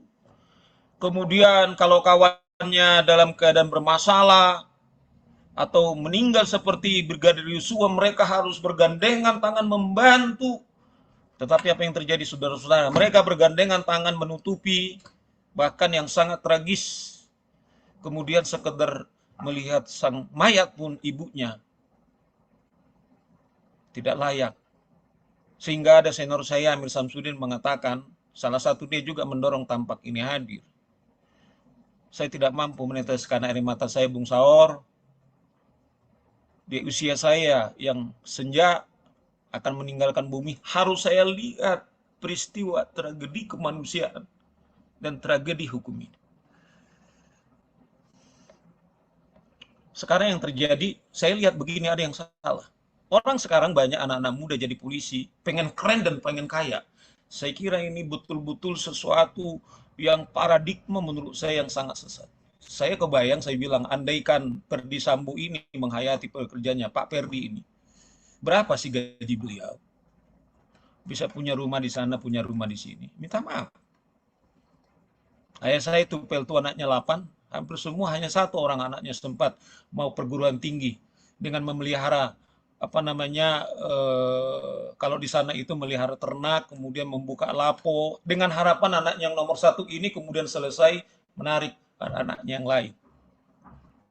Karena apa? Dari gaji saya nggak cukup. Tetapi itulah kearifan kehidupan. Tuhan saya kira juga tidak selalu berhitungan matematik. Tetapi ternyata kita bisa selamat. Maksud saya hanya menyasar di sana. Bisa nggak melalui diskusi kita ini misalnya, kebanggaan daripada kawan-kawan polisi itu bukan karena hedonisme yang dimiliki mereka.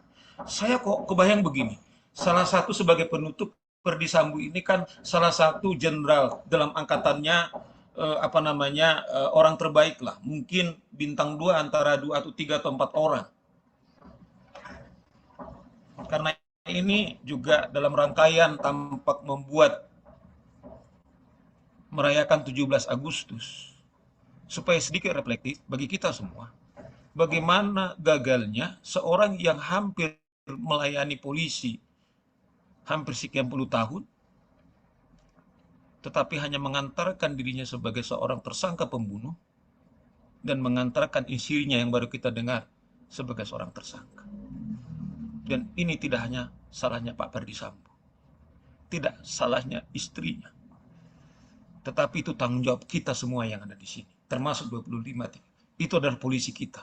Ayo kita melakukan apa yang kita lakukan. Seperti Bang Hengki bilang, bukan dengan kebencian. Tampak dalam melakukan, kami harus terukur, harus dasar janji kami. Tetapi kawan-kawan yang teman media, yuk lakukan medianya. Kawan-kawan para akademisi, yuk kajian diskusi.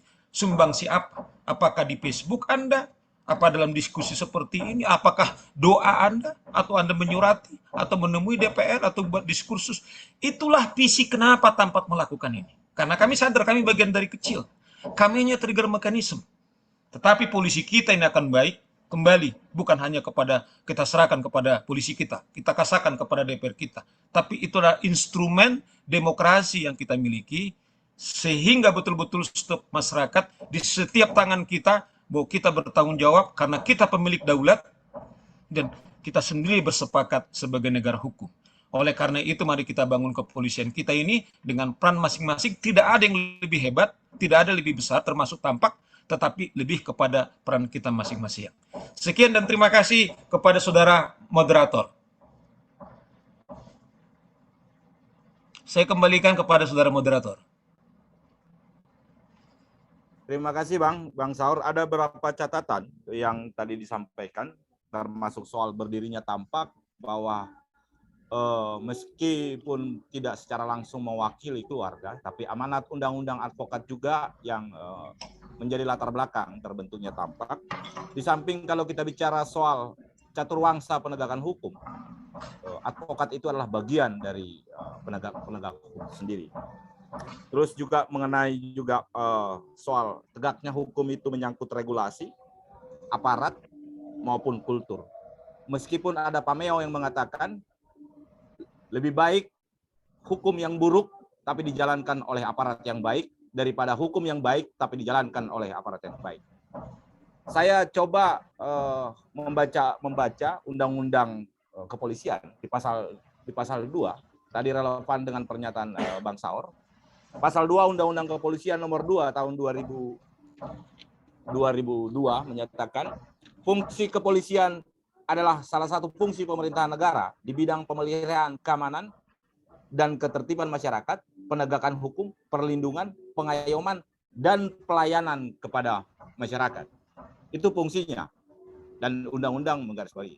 Oke, dari rangkuman narasumber kita hari ini, termasuk pentingnya pengawasan terhadap institusi Polri yang kita cintai bersama ini, besarnya kewenangan yang dimiliki, ada 460.000 personil Angkatan Darat, kepolisian dengan anggaran yang cukup besar, ada undang-undang yang memberikan kewenangan kepada mereka yang cukup besar, yang kemudian diturunkan dalam pelaksanaannya.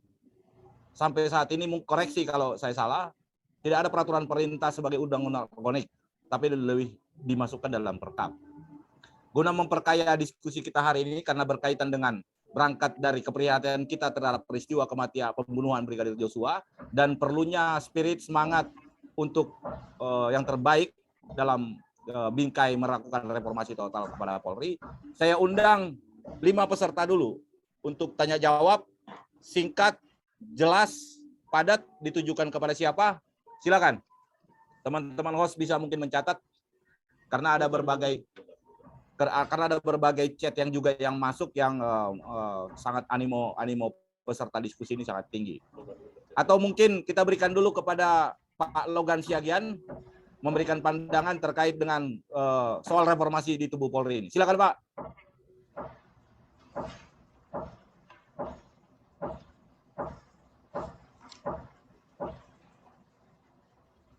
Belum ada suaranya Pak. Ini Oke. unmute. Oke, sudah bisa. Oke, lanjut Pak. Sudah? Oke, lanjut Suara Pak. saya sudah bisa? Sudah? Sudah. Sudah, Pak. Puji Tuhan, terima kasih kita ucapkan di hari kemerdekaan ini. Kita merdeka dari penjajah Belanda, tapi merdeka juga dari segala dosa dan ya sebagaimana yang kita bahas hari ini. Saya adalah masuk polisi adalah akabri pertama sama dengan Luhut Panjaitan. Angkatan kami adalah dikenal sebagai integrator dan reformator ABRI terutama. Ya. Jadi saya tentara dulu baru polisi. Ya. Saya mengenai memuliakan fungsi kepolisian ini ikut serta. Walaupun saya polisi, penegak hukum, termasuk dosen juga hukum, sudah pembuat hukum juga. Saya anggota DPR, MPR, melaksanakan fungsi politik, fraksi TNI Polri, tapi kita sudah rubah, TNI Polri tidak boleh berpolitik praktis, tapi mengawasi politik negara. Apa yang kita awasi? Ya, bahwa politik hukum negara kita yang permanen adalah pembukaan Undang-Undang Dasar 45, di mana Pancasilanya mengatakan mewujudkan keadilan sosial bagi seluruh rakyat Indonesia. Saya hayati itu Pak. Ya.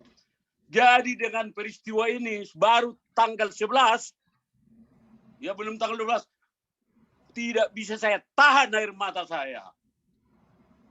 Polisi nembak polisi. Polisi makan polisi. Tapi puji Tuhan, alhamdulillah, sekarang ini tokoh masyarakat yang luar biasa prihatinnya.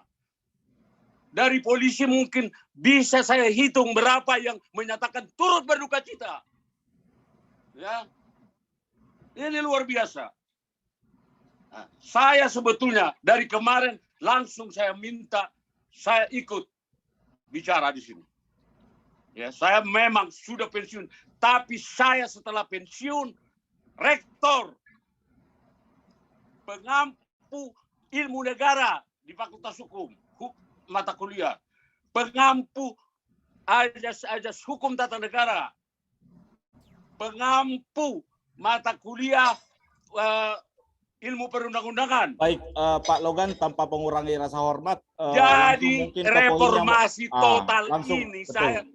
Saya setuju, tapi tolong jangan kedudukan status Polri seenaknya. Ya, Polri lah kita bangga. Reformasi itu hanya TNI dan Polri, selain daripada lembaga negara tinggi itu yang diatur di Undang-Undang Dasar, Bung. Saya waktu Kompolnas, saya juga Kompolnas pernah. Selalu di keluar negeri saya bilang kepolisian negara Republik Indonesia adalah kepolisian terbesar di dunia. Dilihat dari tugas ini. Jadi saya sangat sedih. Sekarang reformasi total. Pertanyaan saya, apakah 460.000 polisi yang sekarang ini harus diganti? Apakah memang polisi ini mau dibikin di bawah Mendagri? Tanya dulu Pak Tito. Setuju enggak? Ya? Baik Pak Logan. Apa yang mau direformasi? Baik Pak Logan, karena animo juga banyak, poinnya sudah kita dapat. Ya sudah, jadi baik. Itu dari saya selaku yang darah regulator dan ini. integrator ya. Baik Pak Logan. Itu aja, baik. karena baik. saya lihat, terus terang aja Pak Susno juga tadi, betul-betul mewakili publik. Ya, ini tolong ini, ya saya kalau dibilang terlalu ini, mohon maaf. Ya, ini luar biasa, bangga saya.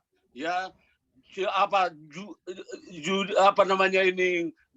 Brigadir Joshua ini menjadi tokoh dunia. Mudah-mudahan diterima di sisi Allah yang Maha Kuasa. Amin. Amin. Dengan baik. Sekian dari saya. Terima kasih. Terima kasih Pak Lodan. Oke, saya buka dulu dari wilayah timur dulu. Teman-teman Papua, ada yang mau bertanya atau menyampaikan pendapat, langsung poin ya. Karena diskusi kita hari ini menyangkut reformasi di tubuh Polri berangkat dari peristiwa kematian Brigadir Joshua. Silakan, Mateus. Bung Mateus.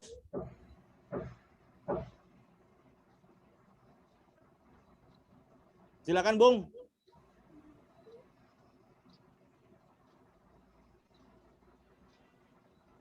Silakan, Bung. Oke, atau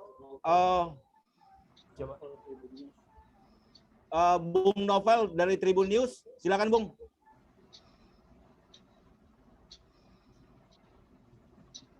Coba, kau pos dong.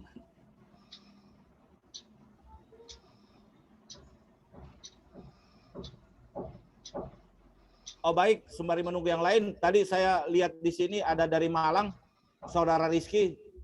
Silakan, Bung.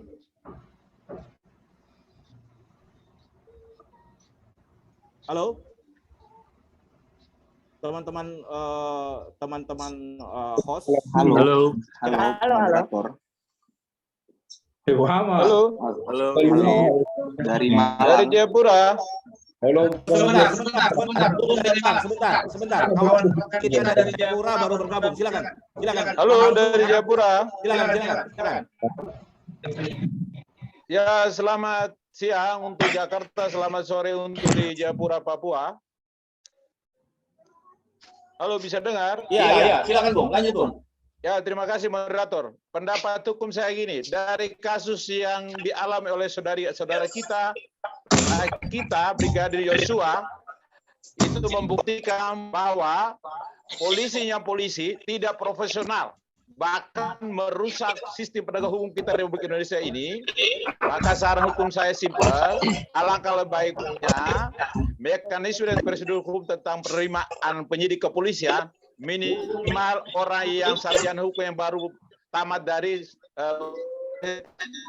dia sudah punya bekal ilmu hukum. Setelah itu baru dibina atau dilatih di bidang reserse. Itu pendapat hukum saya, reformasi salah satunya itu. Jadi mekanisme dan prosedur hukum penerimaan penyidik kepolisian, khusus untuk penyidik ya, bukan anggota kepolisian. Itu minimal berpendidikan ilmu hukum. Terima kasih. Terima kasih, Bung. Poinnya adalah di proses rekrutmen ya. Agustin lanjut teman yang malam tadi. Agustin dari Ciamis. Terima kasih. Yang dari Malang dulu, Pak. Yang dari Malang dulu. Satu-satu. Dari Malang dulu. Kami catat di sini. Yang dari Malang tadi.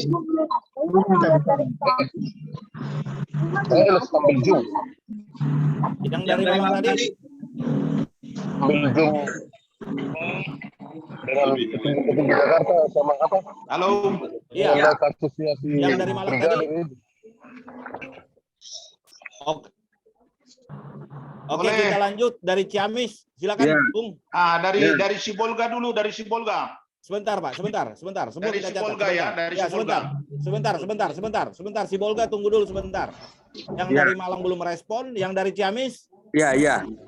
Oke, saya cepat aja baca. Kalau bisa habis ini banyak kopi darat karena ini perkara besar ya. Yang pertama, yang kedua, saya bacakan aja catatan-catatan saya untuk konsep reformasi Polri dan sebetulnya penegakan hukum ya secara keseluruhan.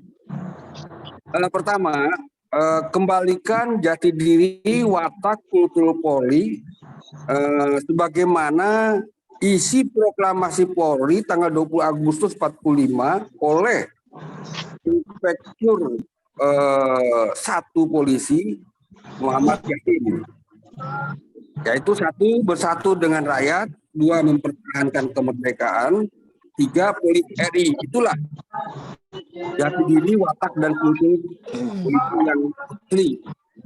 Yang kedua, fakta yang ada di balik pembunuhan Brigadir J adalah itu ada mobilisasi aset, sarana, dan sumber daya negara Kalau dibicara dibuka. Yang bicara dibuka itu. Kok nggak kedengaran? Kok nggak dengar? Kok nggak kedengaran? Oh, halo, udah ya? Ya, langsung Ya, Pak, ulang. langsung. Dari fakta, negara telah melakukan kejahatan pembunuhan, kemanusiaan dan HAM. Lewat fakta ada mobilisasi dan penggunaan aset-aset Poinnya sarana sudah kita sumber daya. baik Pak. Poinnya sudah kita tangkap bahwa perlunya ada reformasi, termasuk juga menyangkut kultur ya, menyangkut kultur kepolisian. Nah, itu reformasi itu karena ini menyangkut ada satu kejahatan negara, maka poin utamanya kita harus melihat bahwa di situ perlu reformasi sistem penegakan hukum. Oke, baik. Terima kasih Pak. Terima kasih atas waktu. Nah, yang penegakan hukum kita ini adalah penegakan hukum yang koruptif dan abuse of power. Oke. Nah, Baik, Pak. 4 poin yang perlu. Ini terakhir ya. 4 poin yang perlu. Masih banyak waktu kita Pak nanti untuk elaborasi. Masih banyak waktu kita. Artinya ada keinginan kuat untuk melakukan reformasi, mulai dari pola rekrutmen dan kultur itu penting. Oke, lanjut kawan Tribun. Silakan. Ini izin saya mau minta tanggapan aja nih Pak kepada Pak Susno Duaji dan juga kepada Pak Sugeng selaku IPW terkait penetapan istri Ferry Sambo, Putri Chandrawati sebagai tersangka. Gimana tanggapannya? Itu aja sih Pak. Terima kasih. Baik, terima kasih Pak Susno sudah bergabung lagi bersama kita. Tadi beliau minta izin 30 menit. Apakah Pak Susno sudah bergabung dengan kita? Atau langsung dulu ke Bang Sugeng tanggapannya soal penetapan PC ya sebagai tersangka. Silakan Bang. Bang Sugeng.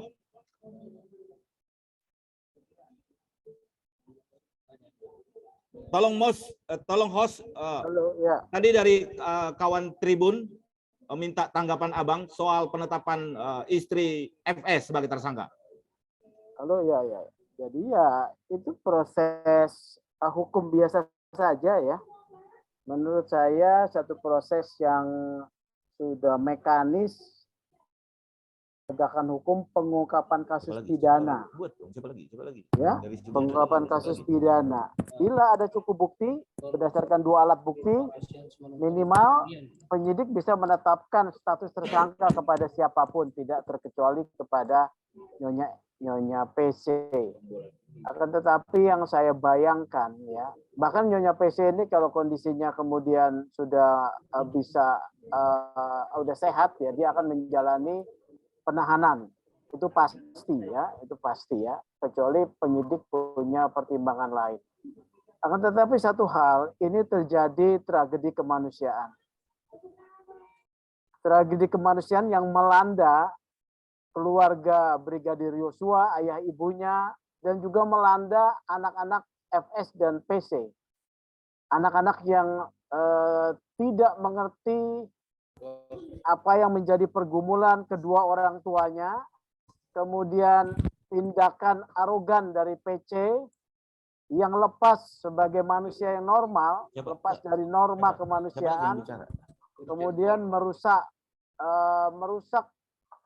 masa depan daripada kedua anaknya. Ini saja yang saya sayangkan ya. Proses penetapan tersangka PC tidak terlalu sesuatu yang mengejutkan buat saya. Ya, tetapi itu adalah satu imbas daripada tragedi kemanusiaan itu. Jadi kita apresiasi kerja dari tim sus yang begitu cepat sejak mulai terbukanya pengakuan Barada Richard Eliezer sampai sekarang, kemudian dengan cepat menetapkan status tersangka kepada beberapa tersangka, dan kita dengar juga akan dilimpahkan tahap pertama ke penyidik ya. Ini cepat sekali nih. Jadi kita apresiasi kepada tim sus dan juga Irsus yang kemudian membongkar adanya dugaan pelanggaran kode etik serta obstruction of justice. Kita dukung terus kasus ini sampai ke pengadilan. Yang pasti juga kita harus kawal kasus ini di persidangan peradilan ya. Karena pastinya Kejaksaan Agung dan Kapolri akan menjalankan perintah Presiden menyerahkan kasus ini, tetapi proses pengadilan itu satu proses yang lain ya. Karena itu kita harus minta pengadilan juga nanti kita kawal untuk apa? Untuk bisa monitoring, meresapi keadilan masyarakat. Jangan ada putusan yang kemudian menimbulkan perasaan tidak adil ya. Ingat kasus Tommy Soeharto yang membunuh Hakim Agung Samsudin ya, Hakim Agung Samsudin Syarifuddin divonis itu pembunuhan berencana, tapi divonisnya ya sekarang sudah bisa menjalani dia sebagai politisi lagi ya. Baik, itu terima kasih Bang. Terima kasih Bang atas tanggapannya. Kita ke Pak Irjen Polisi Pananggian Simanungkalit yang dari Sibolga tadi. Halo, masih bersama kita? Pak Pananggian Simanungkalit? Halo? Atau sembari menunggu, tadi saya lihat ada dari Sulawesi, kawan dari Sulawesi yang ingin bertanya atau menanggapi. Silakan.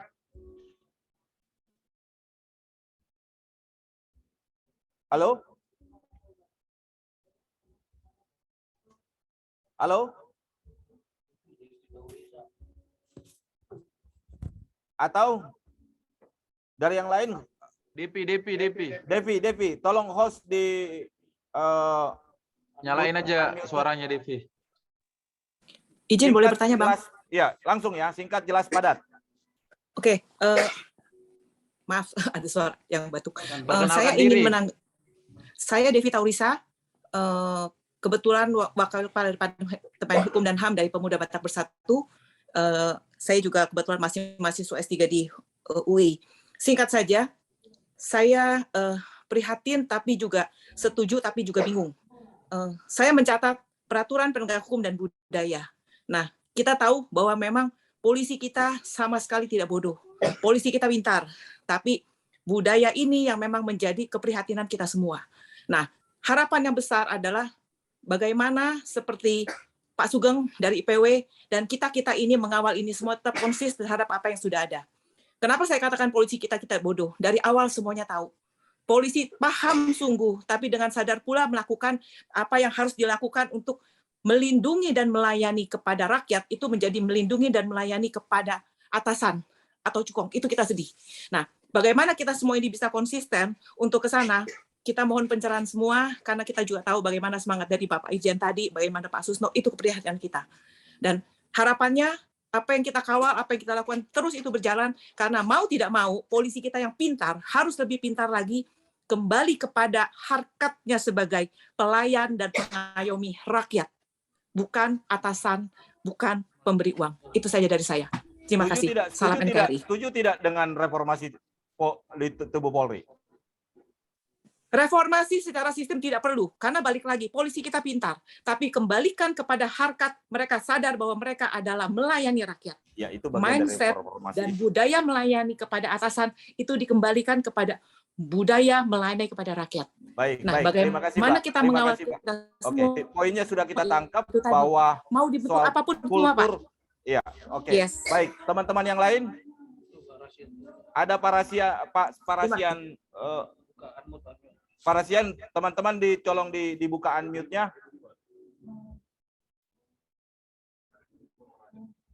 Karena meski diskusi ini diskusi publik, tapi sifatnya FGD. Jadi semua kita Oke Pak Parasian, silakan memberikan pokok-pokok pikirannya. Silakan Pak, langsung singkat padat soal menyangkut soal terima reformasi kasih. Polri.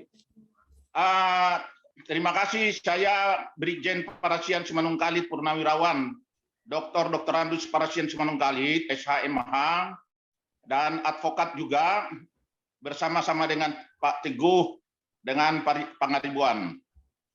Di sini saya melihat bahwa saya pensiun tahun 2000 ya, tahun 2000.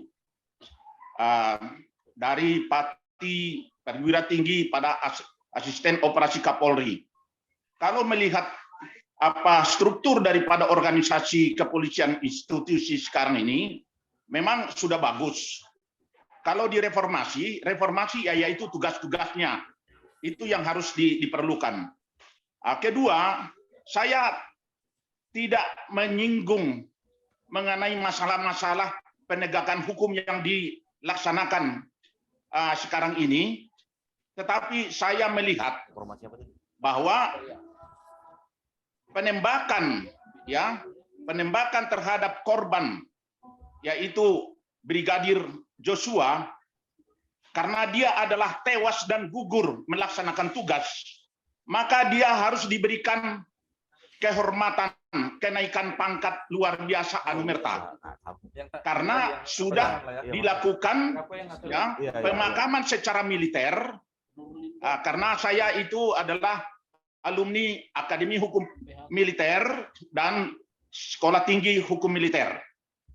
Jadi dia karena sudah ditembak salvo ke atas, maka dia berhak mempunyai satu status sebagai anumerta. Sebagai anumerta berarti dia itu adalah melaksanakan tugas negara.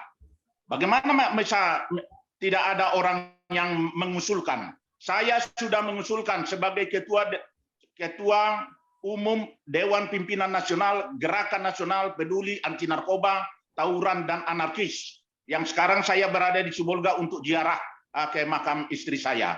Jadi oleh karena itu, maka yang kita usulkan, saya sudah mengusulkan kepada Kapolri dengan surat resmi dari Gepenta agar kepada Brigadir Polisi Nofriansah Joshua Huta Barat diberikan kenaikan pangkat luar biasa anumerta. Oke, baik, untuk baik. mengembalikan hak dan martabatnya. Baik, baik. Dan juga Oke, untuk Pak. mengurangi Baik, Bapak. Tanpa rasa sedih mengurangi rasa daripada hormat.